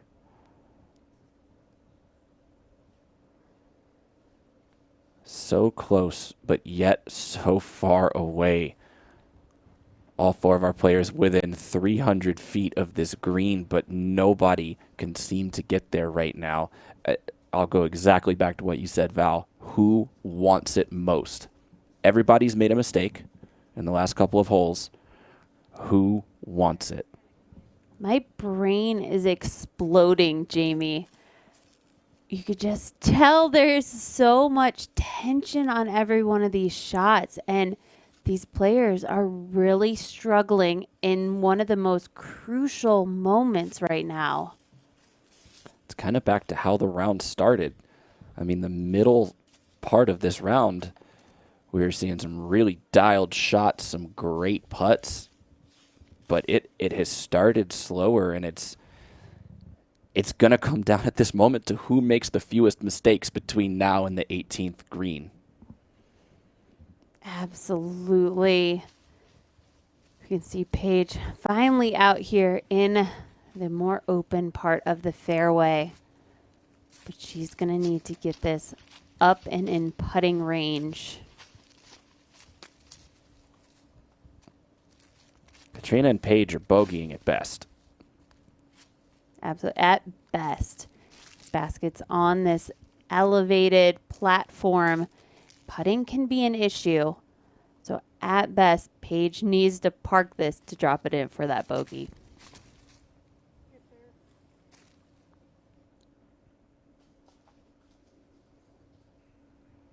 It's a quality shot there by Paige Pierce. That should keep it to a single bogey.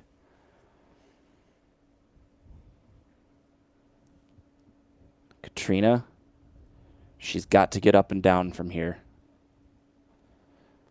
She's got to keep it to a single bogey. Haley King can par this hole. That would tie her with Paige and leave her one back with one to play.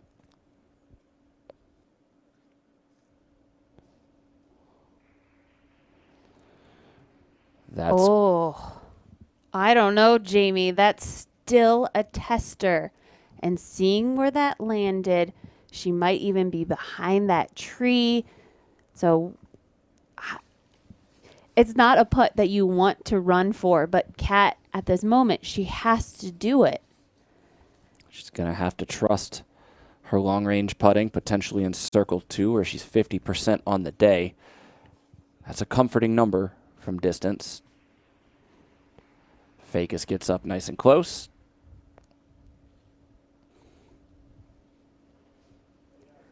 Where is Haley King's second shot? Where did it land? Could she just get up and down?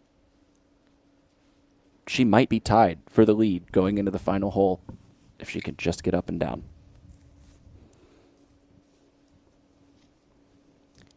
Seeing everybody come to a stop, so we're getting close to where Haley's lie is.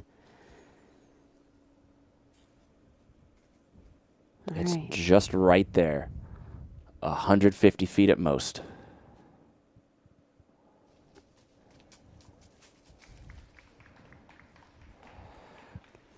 Now less than 20. Well played by Haley. Still not a gimme putt, but she has played this hole so great, knowing what the other competitors just ahead of her have been doing. Keeping focused. This is a sign of that experience that Haley has continued to build through the season. And I got to tell you, Jamie, there's no doubt that I am more nervous than these players are right now. Oh my gosh. I'm nervous too. we've highlighted these storylines. I'm not sure Haley King, it's not a surefire thing that she makes this putt. Katrina, it's not a surefire thing that she has the lane to the basket. Oh, waiting a second there. I don't think Kat knew that she was up. Really, that's not a great thing to be told in a situation like this. Right. Just inside of circle one. 30 feet. This is to preserve a lead going into the 18th. Otherwise, it's a three-way tie with one to play.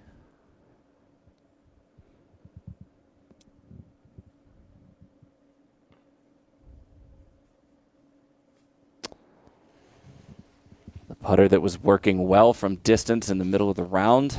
Last couple of attempts from right around that circle 2 distance have not gone.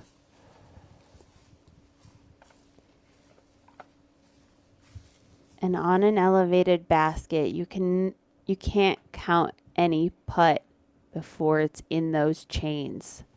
So even here for double bogey, still can be a tester. Interesting footing. And it's low, Jamie. And it gets a roll. Similar putt, same elevation. Katrina Allen. No way.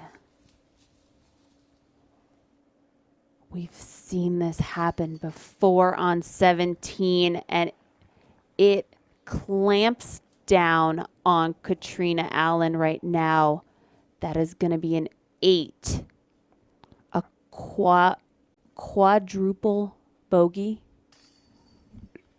With that single score on the 17th, she has erased all of her birdie strokes on the back nine.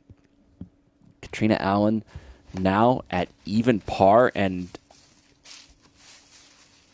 I shouldn't predict too far, but likely has played herself out of it. This putt, so crucial for Haley. To tie Paige Pierce. Yeah, tie game. Paige is just a couple feet away here. We'll take nothing for granted.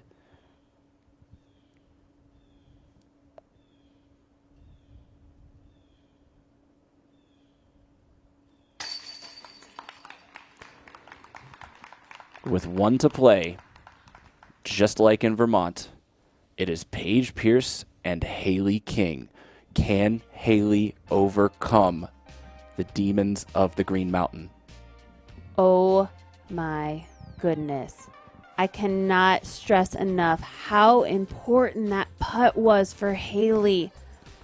So incredible for her to see what Katrina just did, and for Haley to step up, push those nervousness away, and hit that putt for par. One hole to play before we see who is hoisting this beautiful trophy at the end of it. We've talked about 15 through 18. So far, Haley King 1 under on that stretch of holes. Paige has played even. Katrina is 5 over. Lisa 3 over. That's the difference towards the end. And to cap it all off, one of the other new holes on this layout for FPO. Hole 18, they've tucked the tee pad back in the woods here, making it a very tight fairway to get out into the opening. Players need to hit this shot. If they don't, it's going to require 2 to get themselves out to this corner. The fairway then takes a dramatic turn to the right-hand side. The fairway opens up. Out of bounds comes into play behind the basket, but once you get out into this opening, you need to be running at that basket and get it as close as you can to that elevated basket Most important shot here for this group is that tee shot. And I'm sure you can just cut the tension with a knife. Is Haley ready for this moment? It's hers to put the pressure.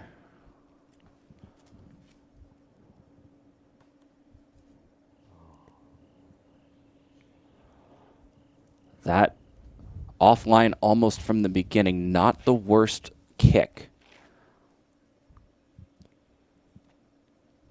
But this is not the person you want to open the door for. This is where Paige Pierce shines. This disc has not let her down all day. Can she trust it just one more time?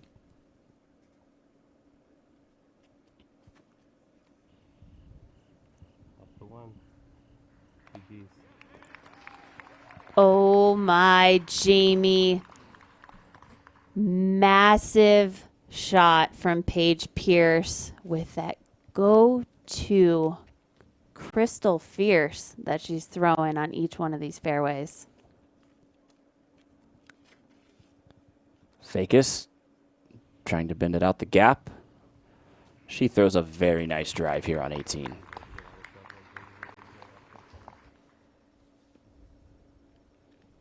Katrina, the light looking dim with Paige in position on the fairway. She has to get out the gap.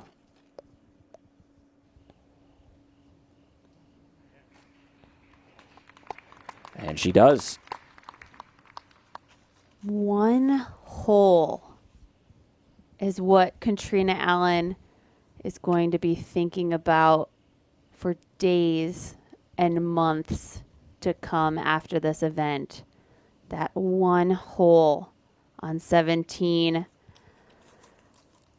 Heartbreaking after all the work she did to get her in that spot. But now the light is now shining back on Paige, who we've seen in the spotlight tournament after tournament this season. You can see she is revved up. You just can't give the greatest player of all time that kind of window. You gave her even the smallest sliver of a crack, and she will find a way to make you pay for it. No better example than what we just saw. Haley, right now, as I could see it laying out, at best can save her par. There's no way of cutting the corner and making it an easier shot. She still needs to just get it out the gap.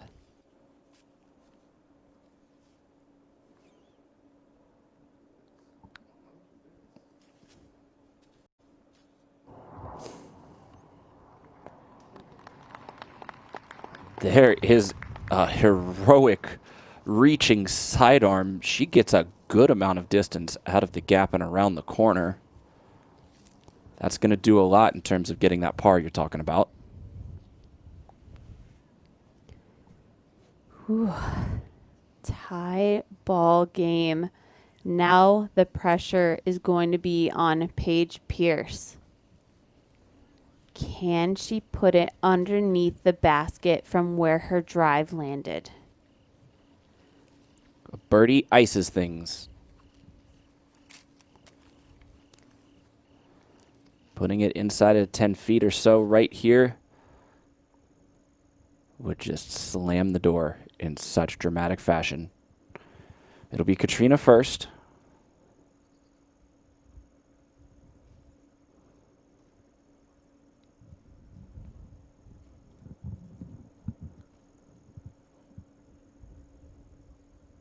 You can see this flanner's blowing in the background, so there is a bit of wind.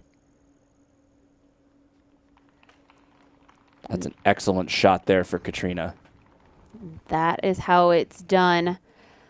I'm not sure I would want that distance for the win, so I'm imagining Paige wants to get it just that little bit closer.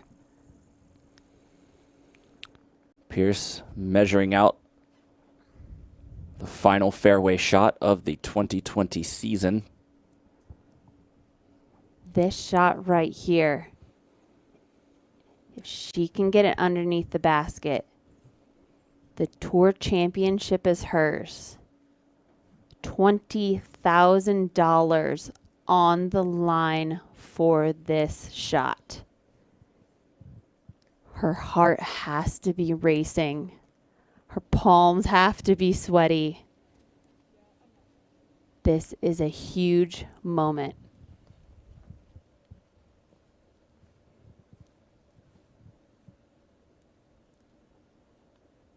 Paige really taking every moment to make sure that she is completely ready to execute this shot.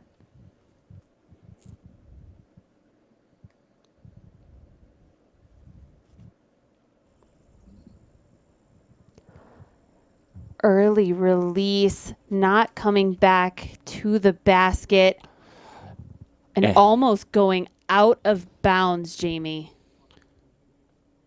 Haley King still alive, folks. Pars, push, and a playoff is inbound. We'll give you that situation if it becomes necessary. First, it's going to be Fakis.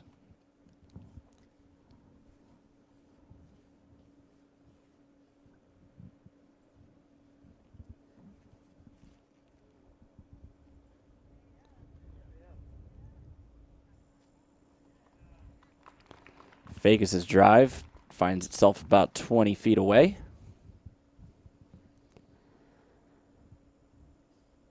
The pressure is now on Haley to hit this upshot. Get it as close as she possibly can. Haley needs to get it underneath the basket, save her par, and push the playoff. This looks good. That looks great. Haley King 15 feet away from forcing a playoff. Let's take a look at what will happen. Paige Pierce still has the putt for the win. If she does not hit this next putt, we'll go back to hole number 8. Then we'll go up to 11 and we'll play back down 18. So Val, that's 2 par 4s. 3 par 4s actually. All 3 of these holes, 2-shot holes, par 4s in the woods. Can't think of a better way to represent a playoff here. Yeah, exactly. And this is a change up from last year. We saw them heading straight over to hole 1, which is a birdieable hole. But getting into the par 4s, that will be interesting. Paige still has the opportunity to throw it in if she wants to. But if it were me in this position, lay it up underneath the basket, put the pressure on Haley to make that tester putt. And it is a tester because of the pressure. Paige lining up quickly. She's okay with a playoff. She's going to force Haley to make it and then walk over to number 8.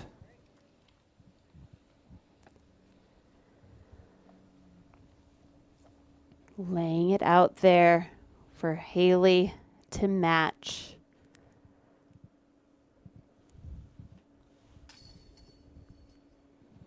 Oh, Lisa, last putt of the year. Couldn't make it happen. But a good season for Fakis nonetheless. There are 2 different games going on right now. This is everything for Haley King. And there we go. If Paige drops that in, we will be headed into the playoff. For the second time in as many years, there's a playoff at the Nest. Katrina Allen is not going to be invited, but she is likely going to birdie this hole here with just this short putt, finding herself just 1 stroke shy. 1 under par for Katrina Allen's day. 3rd place and $5,000 goes to Katrina Allen. there's Paige dropping that in, solidifying the playoff. And there's Lisa Fakis finishing up her hole. Oh, Jamie, we got a playoff again this year, and I feel like this one is even more nerve-wracking than the last. So much money on the line. Who can do this? Will Haley overcome that mental side of her game that's been holding her back? Will Paige Pierce cap off the most incredible season that we've ever seen? What is going to happen? This is the moment when you learn the lessons that Haley King learned at the Green Mountain Championship, back at the Silver Cup. She's facing down two of the players that have beat her in that scenario, and she now has the opportunity to, at the end of it all, make it happen. Tour Championship, $20,000, as you said. One quick commercial break. You know we're going to leave the cliffhanger. Come back and see how it unfolds right here on the Disc Golf Network.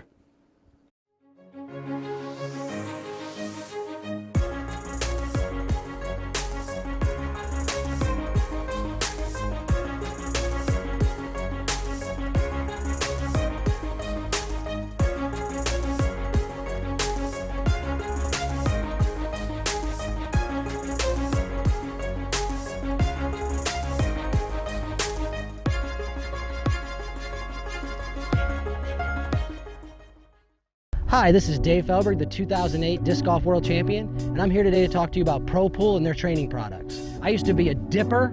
Some people are rounders. To break that habit, you need a Pro Pool. You hook it up to a wall or tree, it'll break your habit. New release, practice poles. You put them together, you stick them in the ground, there's a flag on top, you throw around them, help you accuracy, prepare for your tournament without having to go to the course. This has been Dave Felberg with Pro Pool Disc Golf. Go to ProPoolDiscGolf.com and try our products today. Introducing the Grip 6 belt, the only belt on the market with a no gut pinch guarantee. The Grip 6 is so light and thin that you'll barely even notice it's there. Its smooth, low-profile design makes this belt the most comfortable belt in the world. Overly confident much? You're damn right. Because on top of being the most comfortable belt in the universe, each Grip 6 belt comes with our A3 guarantee, meaning if you don't like any belt for any reason at any time or in any condition, you can just contact us and we'll give you a full refund.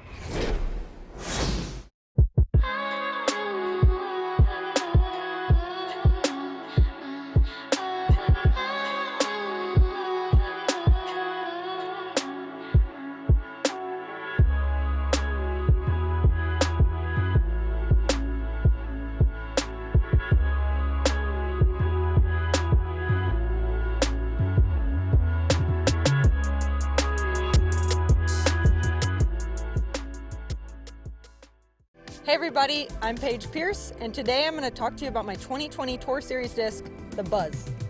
What I love about this disc is its versatility. It's almost as far as a fairway driver, but it's so straight like a mid-range. The Buzz is a staple in my bag. I think this mold is perfect for anybody. With its slow speed and its controllable flight, it's good for all skill levels, and anybody would benefit from having a Buzz in their bag.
Welcome back, everybody.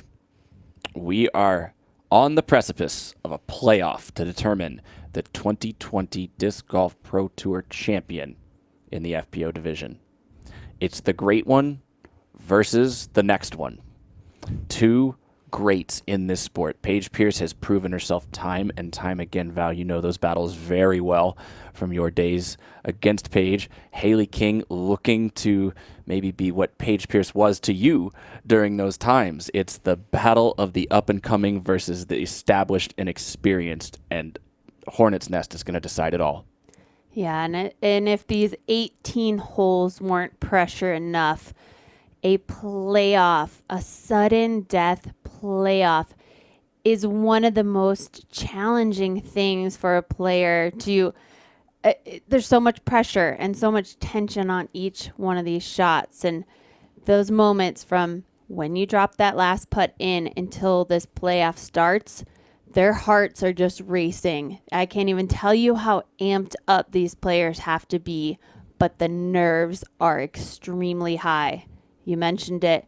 Paige has been in this position going into playoffs time after time. Come out on top a few times, lost a few, but this has to be one of the most important playoff, if Haley's ever been in one, most important playoffs she's ever been in. Back at the Silver Cup, after that heartbreaking loss, she said, "I don't want to be known as the next Paige Pierce. I want to be known as Haley King." Well, to get out of the shadow of the one in front of you, first you got to beat her. Sudden death. That means first player to win a hole wins the event. We are playing holes 8, 11, and 18 on loop. At the conclusion of the event, we will have a brief award ceremony on the 18th green. We welcome you there. But with no further ado, first on the tee, Paige Pierce. Woo!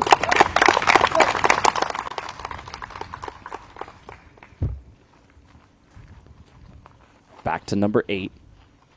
During the round, Paige Pierce was a little bit short of the main gap. Threw her drive low, tried to force it out of position, ended up with a par.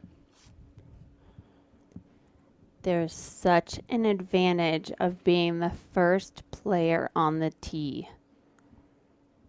You have that opportunity to set the bar. She got the height on this one. Perfect. Haley King. This hole began a 4-in-a-row stretch of birdies that arguably launched her back into this position. Can she birdie again? Starts with a good drive. This one's on the inside. Does it have the distance to get to the corner? And she does. That little kick from the tree is going to push her out into the opening. Not going to leave her with a ton of room for her footing, but those are two great drives when the pressure is on. Slight advantage to Paige Pierce in terms of where the lie is, but you're right. That last little kick off of the tree, getting past that tree with the way the fairway angles leftward, it's not going to be too much of a problem for her to have an angle to get to the green. It just comes down to execution, basically. I think both of them did what they needed to do from the tee. There's such an interesting feeling when you're off the tee, you're walking with your caddy, and you can feel the pressure of the spectators and the anxiousness of everyone. Nobody knows what is going to happen after possibly this hole or the next couple of holes if we continue on, but the anxiety of what is to come is sky high.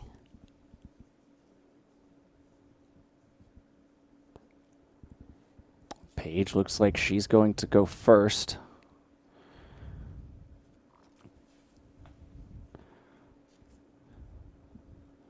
Putter Annie just over the corner of the mound. That's the gap she's going to look at.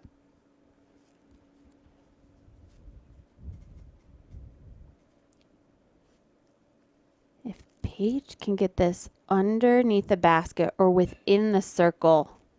That's going to put such pressure on Haley to execute the shot. Again, advantage to going first. That's tailing left. Outside the circle, potential small tree in her footing. This is it for Haley. The door is wide open for her to get inside the circle. Paige would have to hit a 60-foot putt to get a birdie.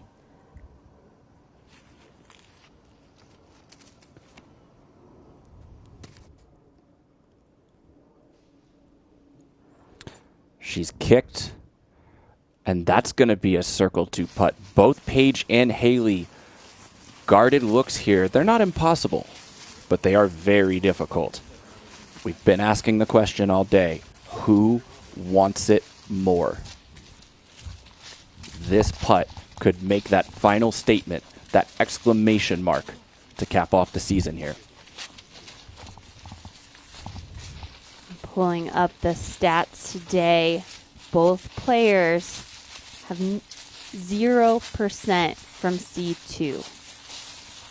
Paige had 5 chances at it. Haley had 4, and neither one were able to hit a putt outside the circle. So they haven't been warmed up. And that's the X factor for Fierce Mode. When she gets that circle 2 distance putt rolling, that's when she's impossible to catch. The only player to make any circle 2 putts today was Katrina. She made a pair of them. Now, who has the more wide open look? We see Haley there in the distance, but there's a few trees in her way, a few small skinny trees and a few branches. So this is not a clean shot. Thinking at this point, yeah, we see her lining up a sidearm. This is going to be a pitch out.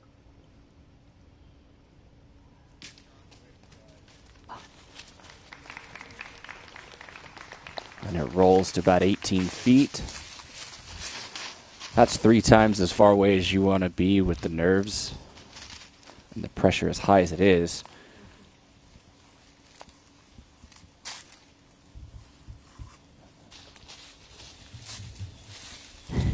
You like the decision there from Haley? I think so. I think she sized up where Paige is. And really, I don't think Haley had too many more of options. She didn't have that straight gap like we see Paige have right here. So kind of just putting it out there.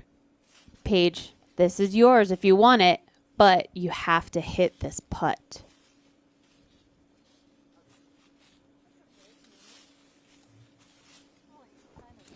Something in her way, in her lie there.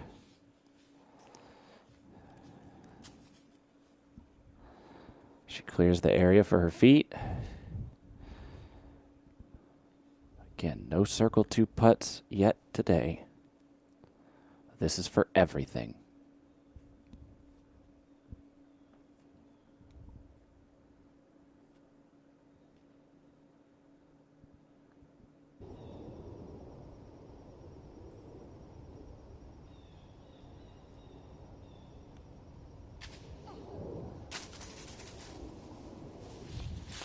Tick of the leaves knocks it offline and it falls short. The playoff seems like it will go on. We're going to hope at this point that these next 2 par putts are formalities.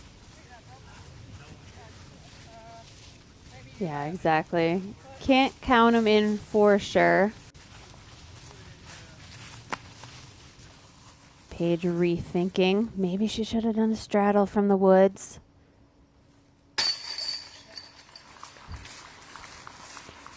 Haley gets par.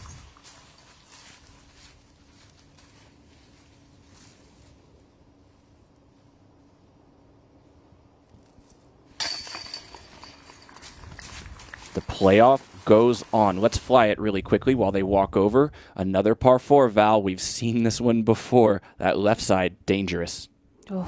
Either side of the fairway here is dangerous on this 500-foot par 4. I'm imagining Paige is going to pull out that putter yet again because it is so important to stay down the middle of this fairway. You have a few trees to meander around to get around to the corner. This caused some trouble from our group earlier today. We'll see how they shake out. You can see from the course map how narrow this fairway is all the way down to the basket. Just as with number 8, Haley birdied this hole. Paige did not. So now playing the second hole that Haley has been able to get a stroke advantage of during the round today. Once again, just got to get it close. Now, we should put a little asterisk by that because Haley King's shot missed left. She found the local route, cut up the fairway, made a great technical forehand to get inside the circle and capitalize on the good fortune off of the tee. Whereas Paige struggled on this one. Missed the green in regulation, missed the fairway, but was able to get the scramble.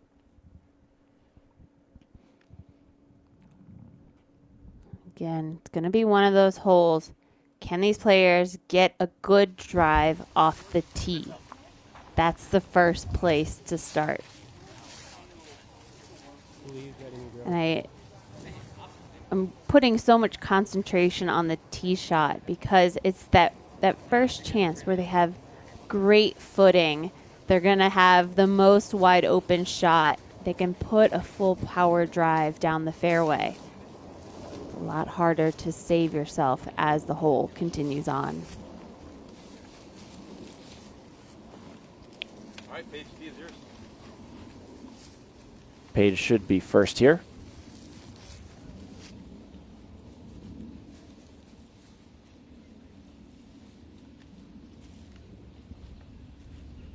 Making sure the grip is proper.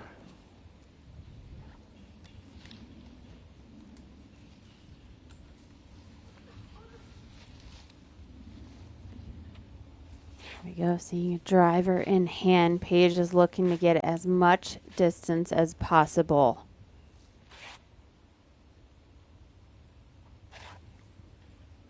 If she gets any hit of a tree, this could be sailing deep into the woods.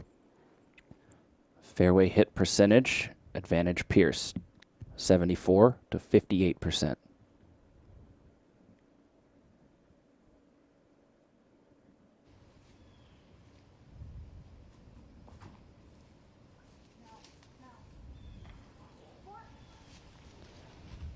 And she got a kick. It's not the worst one.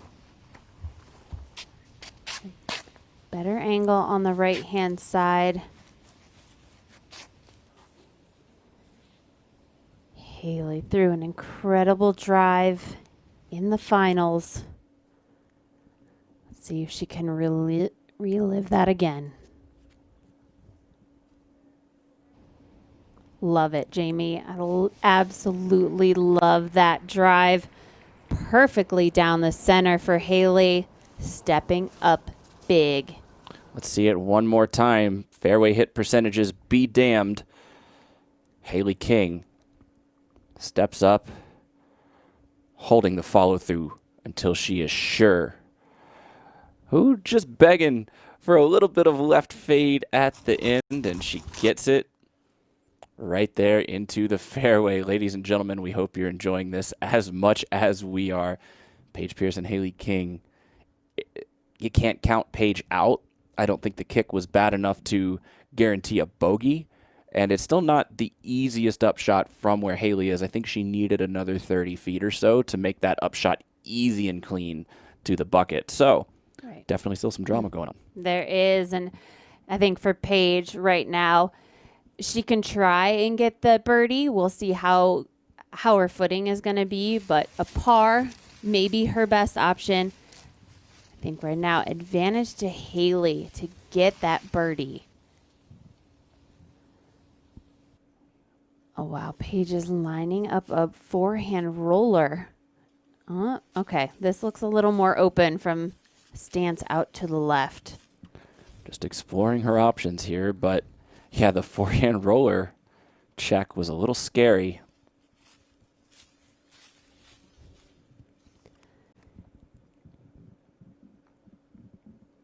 It's a problem with too many options. It's tough to just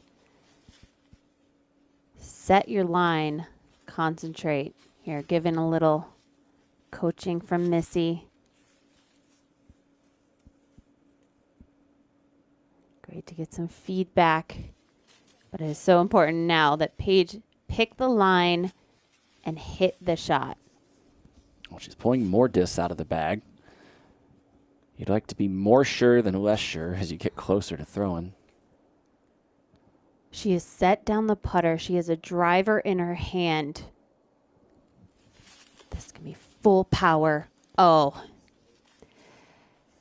It was full power, all right, but it was almost immediately knocked down.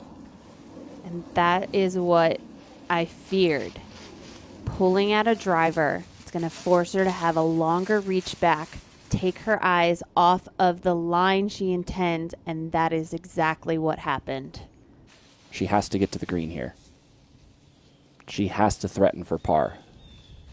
Haley's drive, too good to leave it to a bogey. Wow. That was a huge error. Paige Pierce.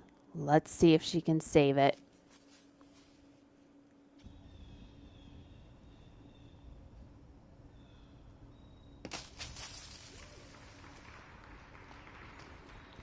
Don't count her out yet, folks.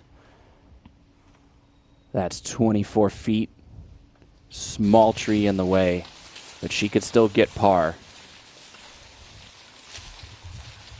That was a great recovery. Stepping up quickly, focusing in. She is going to have a good sized putt, but it might not even matter if Haley is able to get this shot underneath the pin. This is everything, Jamie. It's a little speedy. She's going to have to earn it. But that was a good shot from Haley, missing all the trees, giving herself a putt. This is still in the hands of Haley. She has fought for it all season long and has come up just short every time. And I have no doubt that those scenarios have been haunting her. Every Monday morning, waking up and knowing that you almost had the win. You were so close to doing it. This is her chance today. Paige. I'm surprised. I thought Haley would have been a couple steps further out. Maybe they're about the same. Either way, Paige stepping up first.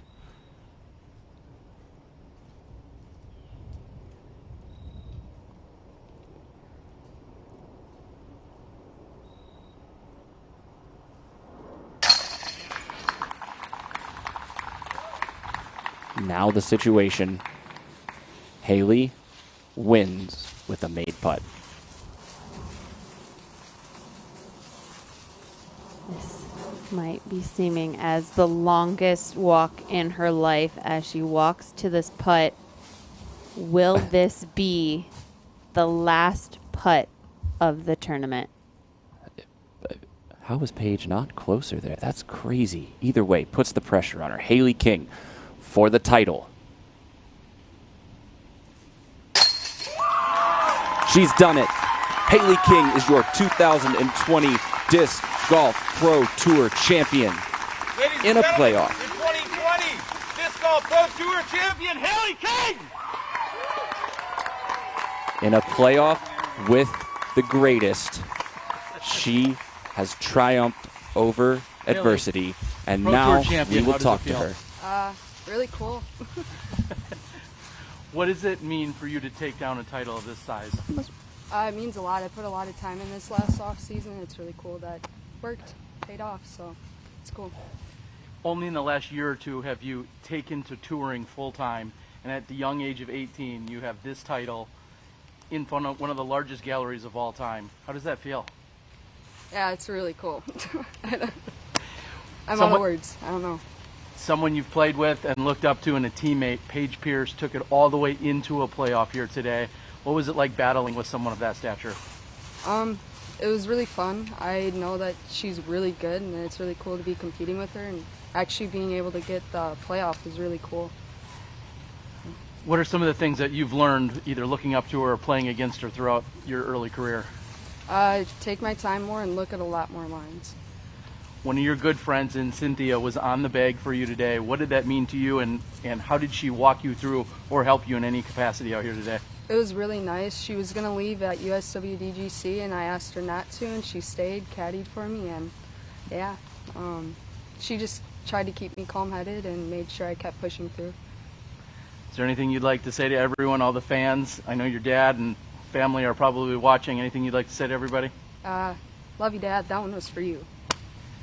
Haley King, you're champion here at the 2020 Disc Golf Pro Tour. Congratulations. Thank you.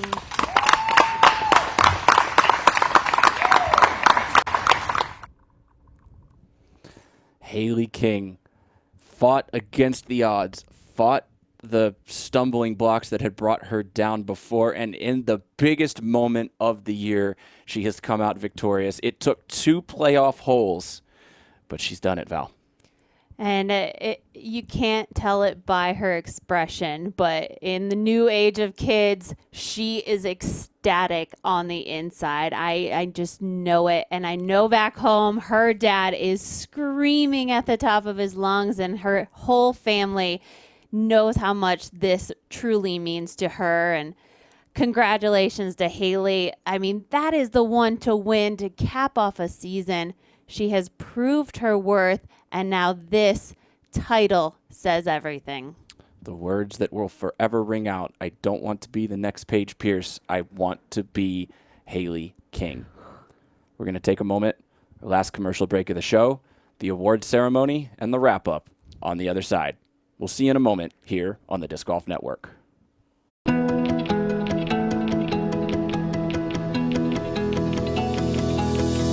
Disc golf is a relatively young sport, but its popularity makes it one of the fastest growing pastimes in the world. The PDGA is a not-for-profit, worldwide player organization dedicated to promoting the sport. Like a long drive off the tee, disc golf is soaring. So don't just be a witness to disc golf's explosive growth, be a part of it. Join the PDGA. Hi, this is Dave Felberg, the 2008 Disc Golf World Champion, and I'm here today to talk to you about Pro Pool and their training products. I used to be a dipper. Some people are rounders. To break that habit, you need a Pro Pool. You hook it up to a wall or tree, it'll break your habit. New release, practice poles.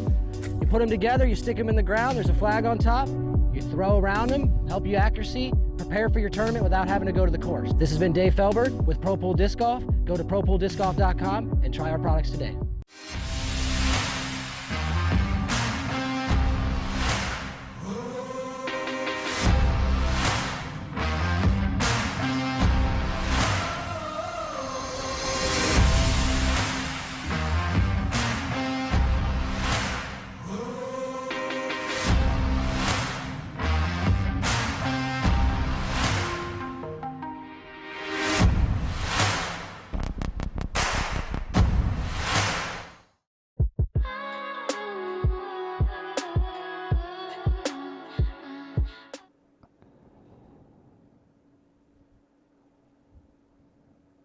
Here with you?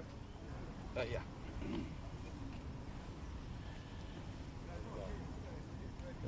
Looks like we're going to get started soon. Welcome back, everybody.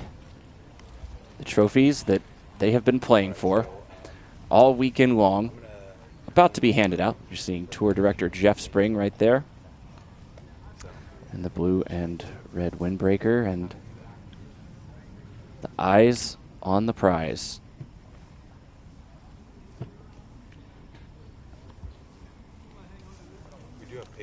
Paige. And with that sudden death playoff, it will be likely just the 2 trophies to be given out. Get in there.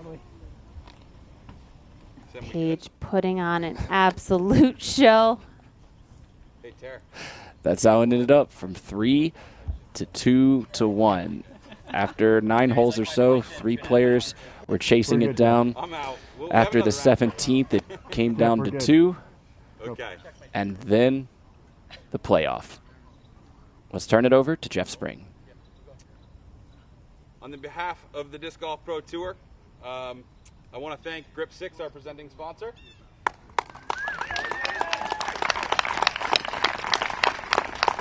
I'm going to call up Paige Pierce to accept the second place trophy from owner Kevin Rogers.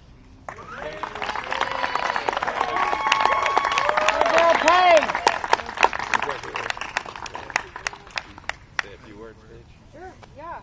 This is the first award ceremony this whole year, so I definitely want to take a minute and thank my sponsors. It's been such a great year. I feel really, really supported, and I think it's going a long way on the disc golf course, not having to worry about any politics or anything like that, except for actual politics, I guess. But vote. Everybody, please vote. Please vote. I just obviously want to say, I didn't even name my sponsors. Wow, sorry. Discraft, Grip Equipment, Thunderbird Bars, OTB, and Whale Sacks, thank you guys so much. Haley, amazing job. I knew this win was coming for a while. I know how bummed you were after Silver Cup, and I told you Silver Cup doesn't matter. You're going to get a big one, and you did today, so good job to you. That last putt was definitely a defining moment in your career. You know, a 25-footer for the biggest payout in history, and on ESPN2, that is something you should be proud of. So, good putting. And, yeah, I've won 24 Pro Tours in the past couple seasons, and I haven't brought home a first place trophy at the championship, so it feels weird, but there's no part of me that's sad today. We had a huge day for disc golf, and I can't wait to see it on ESPN. Make sure you guys share it with all your friends, family, and everybody you can. So thank you guys. Jeff, thank you for the opportunity and what you're doing with the Disc Golf Pro Tour. It's unmatched, and you know, I think that we're going to start taking over the world as a disc golf community. So thank you guys.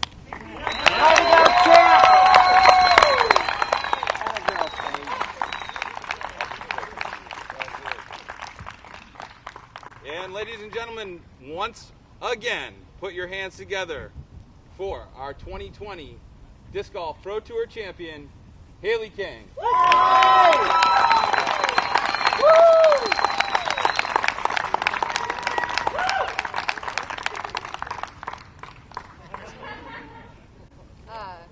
Paige, it was really fun playing with you the whole week. You definitely gave me some words of advice, and I've taken them, and I mean, I guess it worked.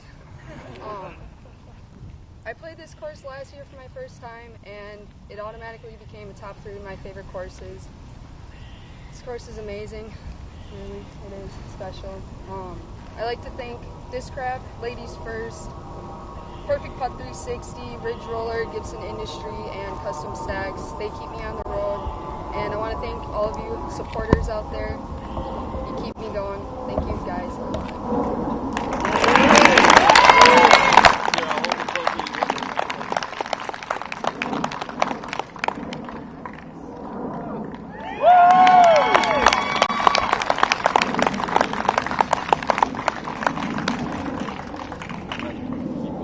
All right, folks, in 45 minutes, we got a whole nother round. As you were just hearing Jeff Spring say, we are 45 minutes away from the MPO start. Hold on to your hats, ladies and gentlemen. We have another round. What a battle. Congratulations to Haley King and to Paige Pearson, of course, as well to Katrina Allen and Lisa Fakis. Tremendous show today from Hornets Nest. We will see all of you back here for the conclusion of the MPO season in about 45 minutes. Come back and see us on the Disc Golf Network.